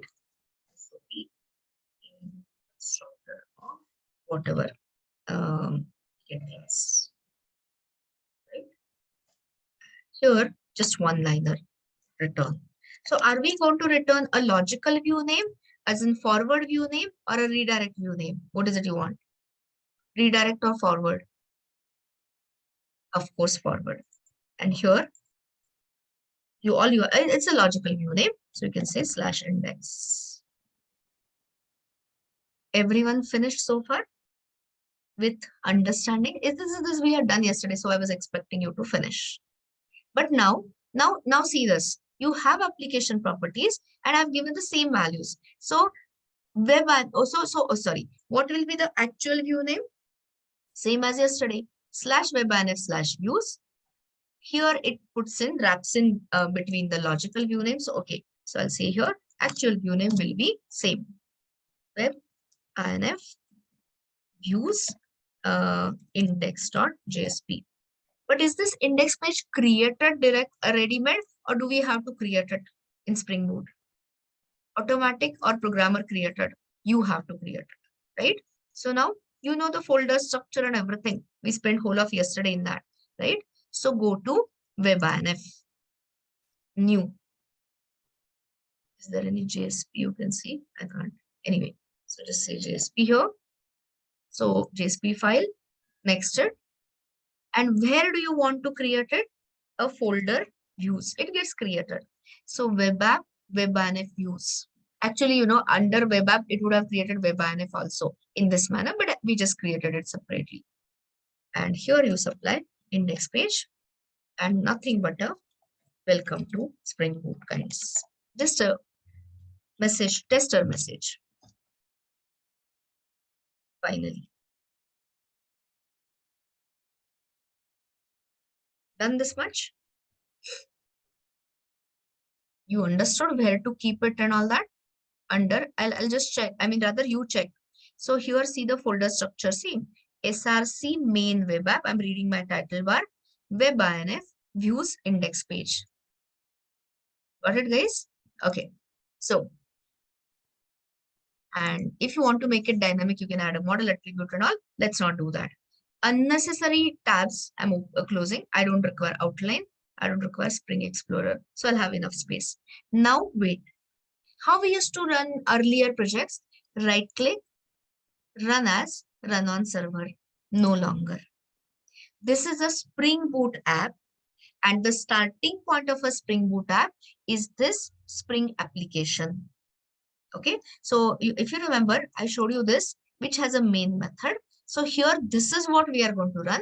And this main method internally will launch embedded Tomcat container and deploy our stuff. So give me a minute. I will show you and then you join. So wait for a second. So I'm right clicking on this. Right clicking on what? Am I right clicking on project, guys? No. Right click on Spring Boot app. That is day 17, whatever, application.java. Here is the option run as Spring Boot app. Okay, I'm going to repeat it. First, let me check whether things are all wired properly. And here, then open the console. And this is your Spring Boot console, typical. It looks very nice with the dark theme, you know. So this is your popular so-called Spring Boot console. And you will see, okay, let me wait for you. So please, I'll stop it and I'll ask you to do it. So what is it you are going to do? Go to the Package Explorer, please. And right click on this. Right click on Spring Boot application. Run as. And what are you going to choose is run as Spring Boot app. And watch the console. Tell me. Working or having exceptions? With Spring Boot, if you follow the instructions, there's hardly anything which can go wrong. But there are a lot of things for you to observe. So check. So I told you, this is your, what is it called? Spring Boot typical logo. Okay. And here, like we have a React logo and all. So it is saying starting this application and all. Currently dev tools. I'll give you the important stuff. Can you read something? It is saying, so are we launching this on an external server or is Spring Boot running this project, deploying this project on an embedded server? Embedded or external? Simple question, simple answer. It is an embedded server. I never started any server. You saw that. I never said run on server. From this point onwards, don't do it literally, but you can actually delete that server because all these projects now we are going to put it on Spring Boot. I mean, not J's earlier ones, but the Spring related. So it is starting the Tomcat service, etc. Now, I'll just tell you the highlights. So here, when you see this, all this, what is it? What does it tell you? Is our database configuration all right or problems? Of course, when you see this, Hibernate is up and running. 100% database settings properties are all fine. But are we using that earlier version jar 5.4.18? No. It is using the latest stable Hibernate jar. And read these statements. Okay.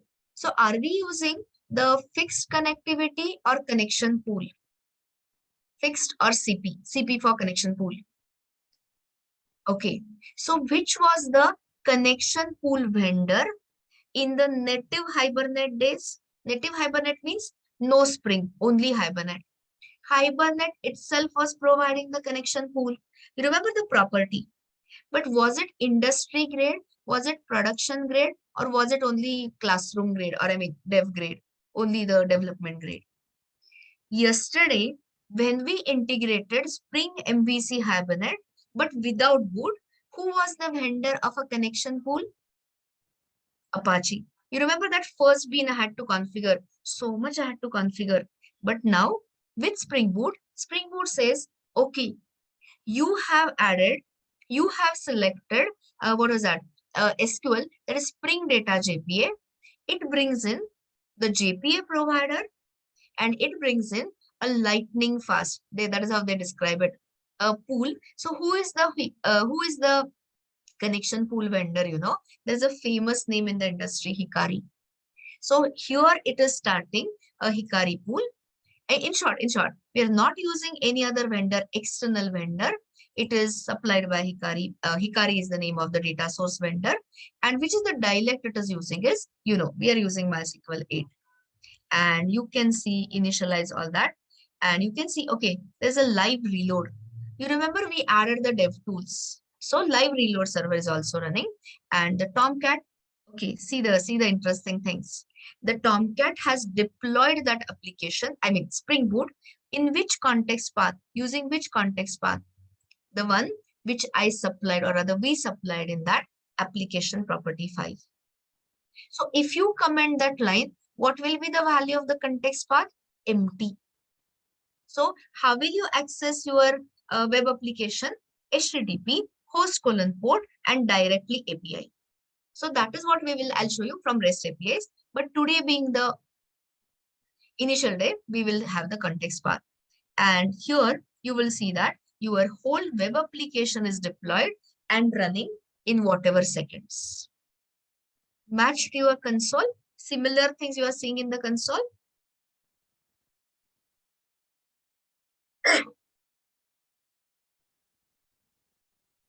But guys, what it does not open automatically is the client browser. Because see, I'll tell you a real story. Major, listen to this, don't misinterpret my statement. Spring Boot was marketed, was added in the market. Majoritarily, I mean this thing, was it for developing Spring Web applications or was it brought into the market to develop a backend that is REST API solutions? Answer is it is for REST API solutions. Okay, for web services exactly. But does that mean that it doesn't offer us a support for Spring Web MVC web app? Of course not. So I'm just telling you, I'm just justifying that is why it doesn't launch the browser. Okay. So all you have to do is go to the client side and access the application. So I would suggest to help you with spelling mistakes. I mean, no spelling mistakes. Just copy this context path and move on to the client browser. Are you understanding all the statements I'm making? You can open this and it is still running on localhost 9090 and pass this. And tell me, are you getting the welcome message from internally deployed Spring Boot app? Working fine? Waiting for your answer. So that tells you that all your database configuration is fine because Hibernate is up and running. All your controller stuff is working. Your index page and all. I mean the whole MVC flow. So I don't know whether you appreciated what just happened. Without configuring, white label error page means you have missed out on something. White label error page is the Spring Boot given error page. Shubham, I've given all the steps in writing. So please check all the mappings. I've given all, see, open this. Open my Spring Boot sequence one. Everything I've given in writing. Plus, I'll make a zip in a minute and share it with you guys. And it is just a Maven project. So like ordinary Maven project, import it as a existing Maven project. Just a second, Shubham. I'll give you this. You match. You check. White label error page is equal to Spring Boot generated error page. So somewhere you are, matching that views or web views, something is you gone wrong. Anyway, so let me just day 617 Spring MVC Hibernate. Let me add to this and share in case anyone requires it.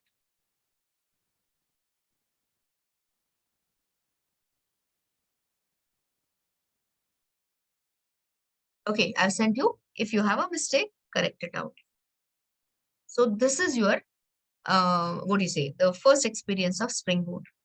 It took us a lot of time because I was explaining step by step.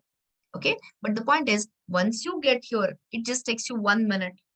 And tomorrow onwards, I hope tomorrow onwards, we are not going to require all these additional dependencies. So it will be even faster. Okay, so now let us get it into proper manner. So unless until you have a concept, how can I take you ahead? I can't. So here, start reading. This much, I'll explain.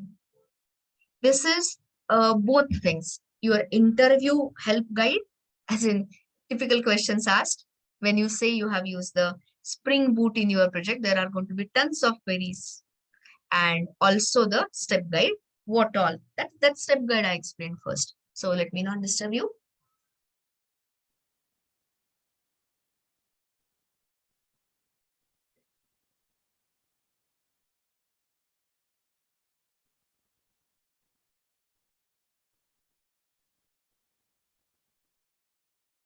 Okay. So when anyone asks you what is Spring Boot, standard question, standard answer.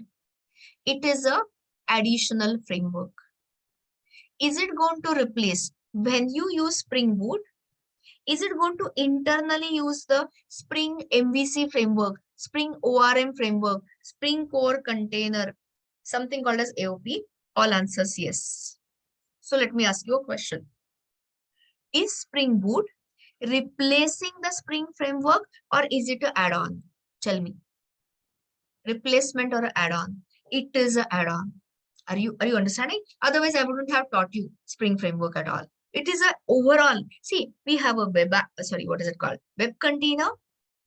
Web container manages its stuff, which is what? Creating request object, response object, managing concurrency, session tracking, etc. But that wasn't sufficient. We wanted extra support. So we learned Spring framework using, Spring as a container as a framework. And now we are adding another framework on the top of it, as you said, right? Add-on. So why? Because if I'm a enterprise application developer, I don't want to spend extra time in configuration. So just give me a second. I'll see whether I have a diagram. I had given some diagram somewhere. Wait a second.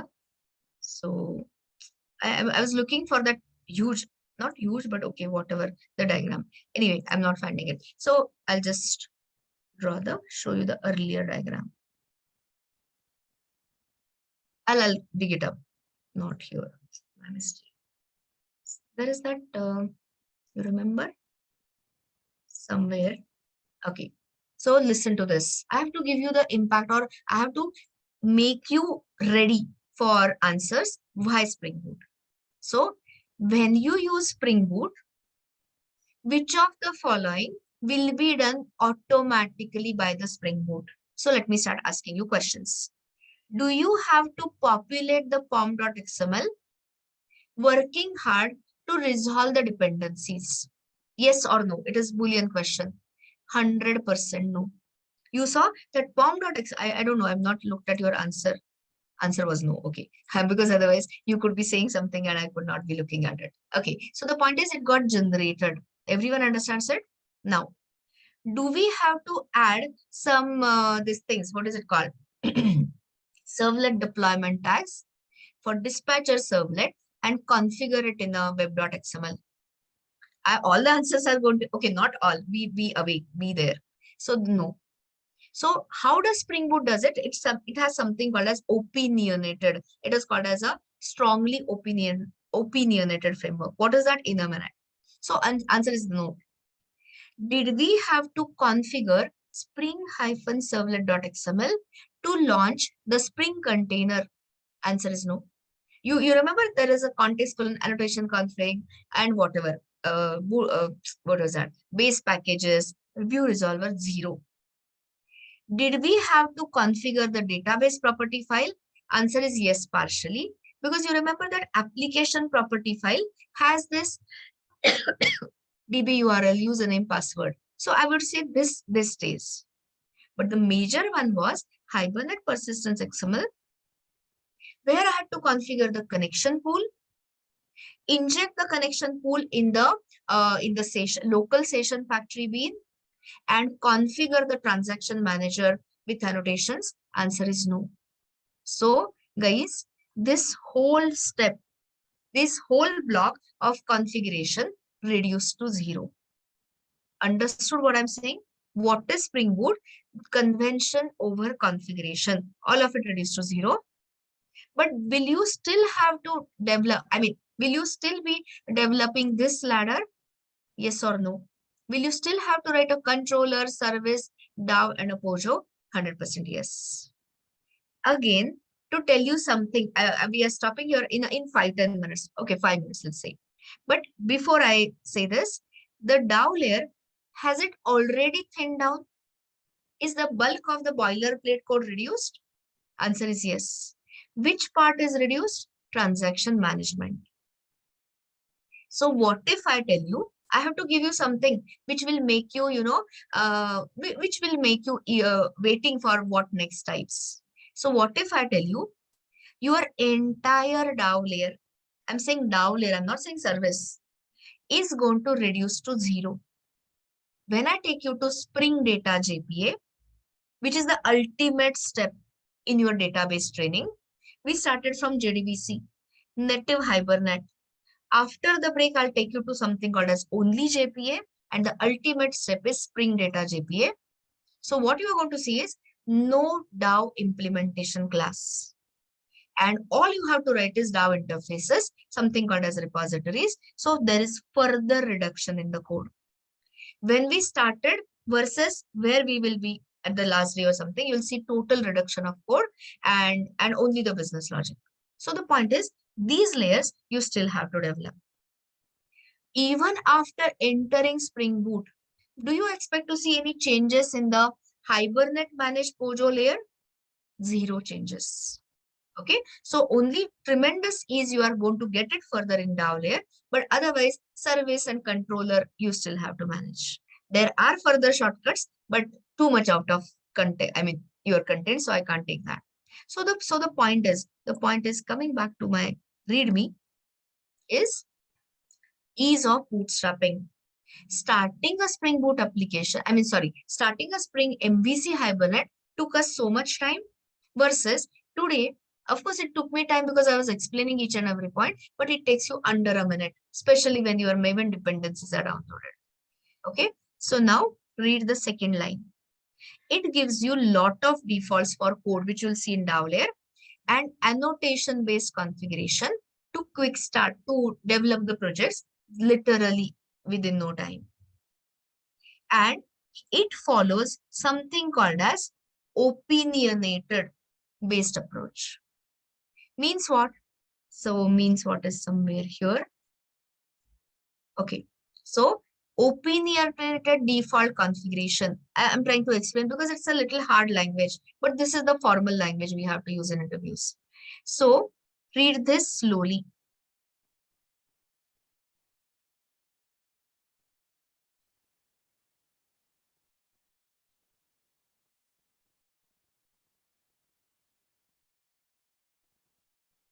Understood what I have written?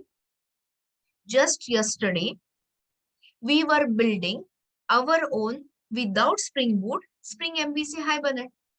So we had to configure a data source connection pool, inject it into session factory, add it into transaction manager, among other lot of things. So you just have to refer to our Hibernate persistence XML and you'll recall. Spring Boot says, can we do it differently out of box? So all these are, this is how, I feel will make you understand and get you interested. It says, can we means not programmer, can a Spring Boot team automatically configure the connection pool, session factory, and transaction manager the moment it finds Hibernate some JPA implementer jars on the class path? So the moment you say, you tick mark that, you checkbox that. Which checkbox? SQL. And under SQL, we selected Spring Data JPA. So that was a sufficient hint for Spring Boot framework to pull in all the Hibernate jars. And once the Hibernate jars were pulled in, it automatically configured the connection pool, the session factory, and transaction manager. Another example, read this. Okay, by the way, later, read this first.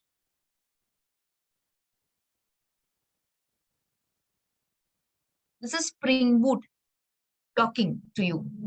Spring Boot framework talking to you.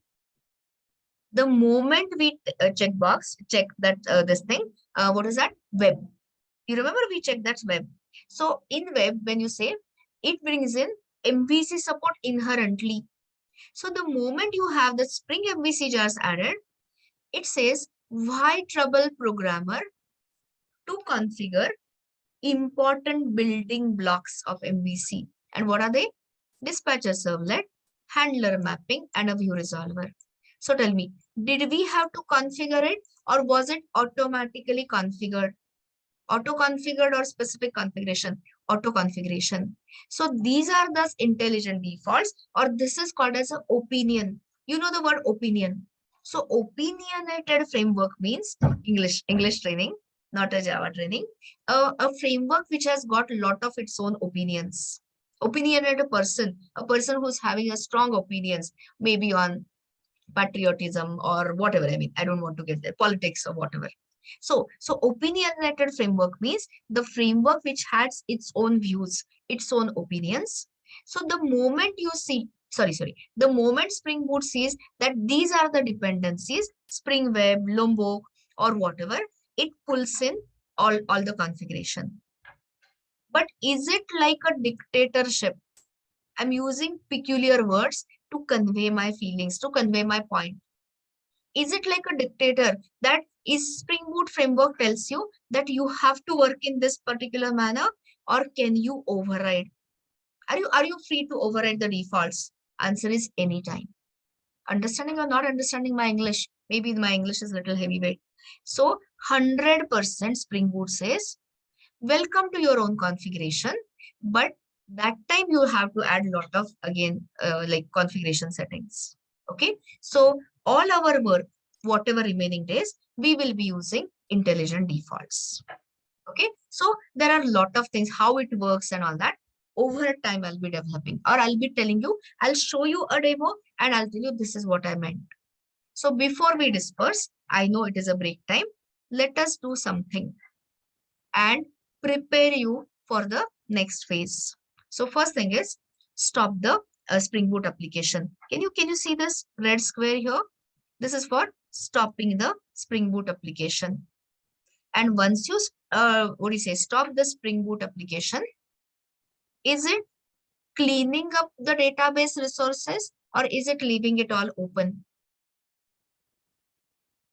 Answer is right in front of you. Is it cleaning up this? Of course. So that Hikari pool, that Hikari is the vendor name to provide your database connection pool, is all closed. Okay. So now let us create. I know it is late, but I'm just thinking what will be the easiest. Okay. Let us add a existing DAO layer and simply inject it in the controller. And let us see whether your native Hibernate APIs. So when I say native Hibernate APIs, which of the following option is correct? org.hibernate package or javax.persistence package, or both or neither? When I say native Hibernate APIs, what do you understand? org.hibernate or JPA, javax.persistence. It is org.hibernate. So let us see whether your Spring Boot, does it support directly native Hibernate APIs? I don't want to give you the answer. I want to instead code quickly. Okay, you can copy from the DAO layer, earlier DAO layer, but it is best to, write it on your own. So later, after the break, we are going to do it in a proper manner, the whole CMS, but I want to show you the problem first. Okay, so do it with me. Or if you find that, okay, I'm doing it too fast, you can sit back and understand. So I'm building in, we are building in a lot of packages. We are adding a lot of packages. So right click, new package. So COM app controller is there. Let us bring in COM app service. I'm keeping the packages already. We may or may not use it immediately. And which is the additional other package we'll require? COM app DAO. And the other one where we will store the POJOs is COM app POJOs.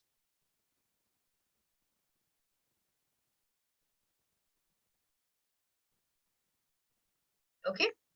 And only part which I'm copying is the POJO. POJO is too much to write all over. And basically, we are not changing things in the POJO as far as your CMS is concerned. So let me copy all of that. I'm going to require only topic currently to show you something. But anyway, we'll require for the completion. So copied everything else. So here, paste it in this. So copied the pojos. Anyone who is trying along with me, just copy the pojos under com app pojo and you tell me whenever you're done. It's a fast this because already we are late in stopping. Now here, now I'm writing here currently. I'm skipping the service layer. So here I would say looking at time, I was not going to do that, but let me do that. Topic DAO implementation also.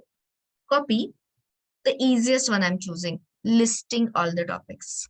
Okay. So where are we? Copy it under. Just page 17 I'm looking for. Comma DAO, paste it. So you have iTopic DAO, easiest functionality I'm showing you. Forget authentication, forget login. And here, topic DAO MPL. Tell me, copied the DAO layer as far as only topic DAO and topic DAO implementation is concerned. Okay. Now, since I don't want to delete already, I have deleted it a lot. Go to homepage controller and if I see, I don't want to add any business logic yet. So can I skip the service layer if there is no extensive business logic? Yes. In the other words, can my controller directly call the DAO layer method? 100% yes. So the next question is, what will be the dependency of the controller in case you skip the service layer? What will be the dependency? Okay, what will be the dependency? I think you are ready with the answer. Let me see your answer. Of course, DAO layer. Interface or implementation class? Interface. IOC or conventional auto wiring? I mean, IOC achieved by dependency injection, which is auto wired, and private I topic DAO.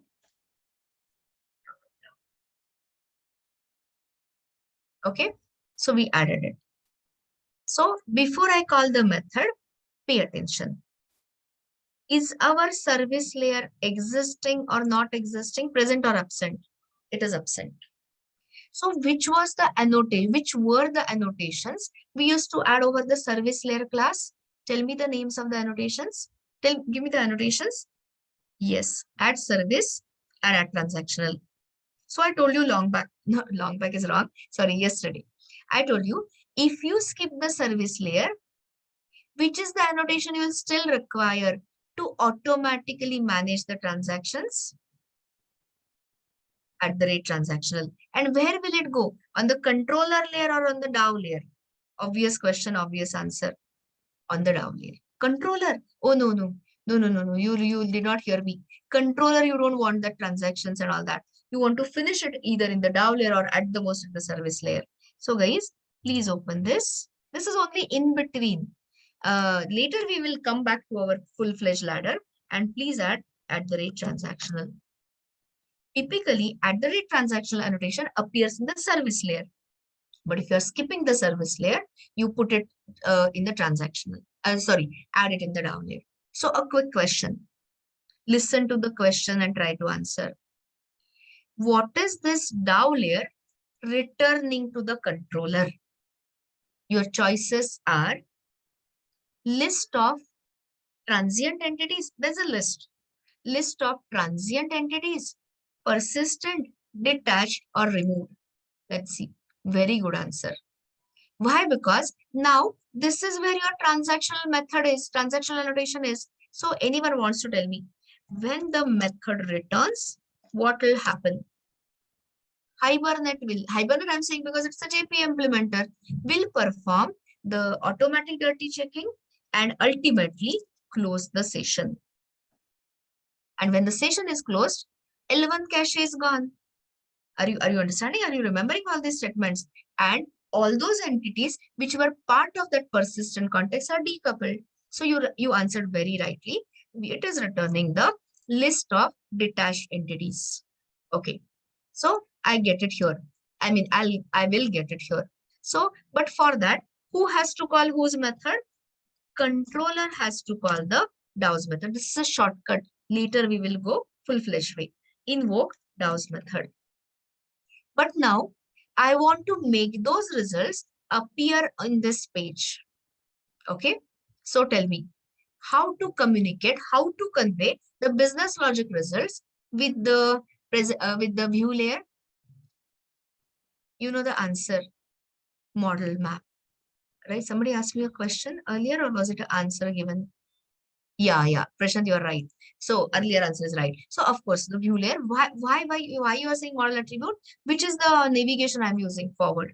I'm not using any redirect and all. So quickly do that. Let's add the dependency here. Now you know about it. Model, choose it from OS UI and anything. You can print the map and all that, but now you know this. So simply say map dot add attribute, only one attribute, topic list. And here you can say call the DAO layer method DAO dot, topic DAO dot get all topics, and that's it. Done the change? We had done this, so I'm going a little fast over it. Only thing is I want to show you things in Spring Boot. Let me know when you add it. So it won't get automatically displayed. So how do you display it? From this, under which scope it will be storing the model attributes? Request scope. So like yesterday, all topics, all available. This we will put it nicely in the form and all that. That's not a big deal. It's just we're getting the data and or not. That is important thing. And then you will say here request scope dot topic list, I guess. Yeah. Exactly what we had stopped at yesterday. Only thing is it was without boot. Now it is with boot. So no white spaces, please. Save all. Done. Done the change. Request scope dot topic list. Okay. So now again you can right click, run as Spring Boot. But do you have a shortcut? Can you see this button, run button? So drag, put on a drop down list, and it will already, we had launched this earlier. So either do from here or go to that Spring Boot application, right click, run as, your choice. And as usual, open the console and check. Is it started the life cycle of your homepage controller as a controller bean? And is your server up and running, deployed on this Spring MVC boot? Okay. But has it sent any request yet to our Spring Boot based web application? Yes or no? Has it started? Has it started this any request? No. So go here and send the request by simply refreshing. And this is where we stop. So everyone is going to get white label error page because I have to show you the problem and fix it. And it is saying so many things. No current session context configuration, blah, blah, etc. And you will see the same story, debugging exception and all that. And you will see org hybrid exception, no current session context, this thing. And then we will see, or then we will, after the break, you will see that Spring Boot does not directly support native Hibernate APIs. So we will have to climb next ladder. Next step in the ladder. So from Hibernate, we are going to go to JPA. And then ultimately we'll climb in another 1 or 2 hours. I'll take you to the ultimate step in form of Spring Data JPA. So let us stop here. Everyone has got the same error, white label error, telling you the exception, no current session context configured. It's Spring Boot's way of telling, I don't understand directly Hibernate. Talk to me in JPA, which is what we will do after the break. So That will be all, guys. See you at 11:25 in 1 hour.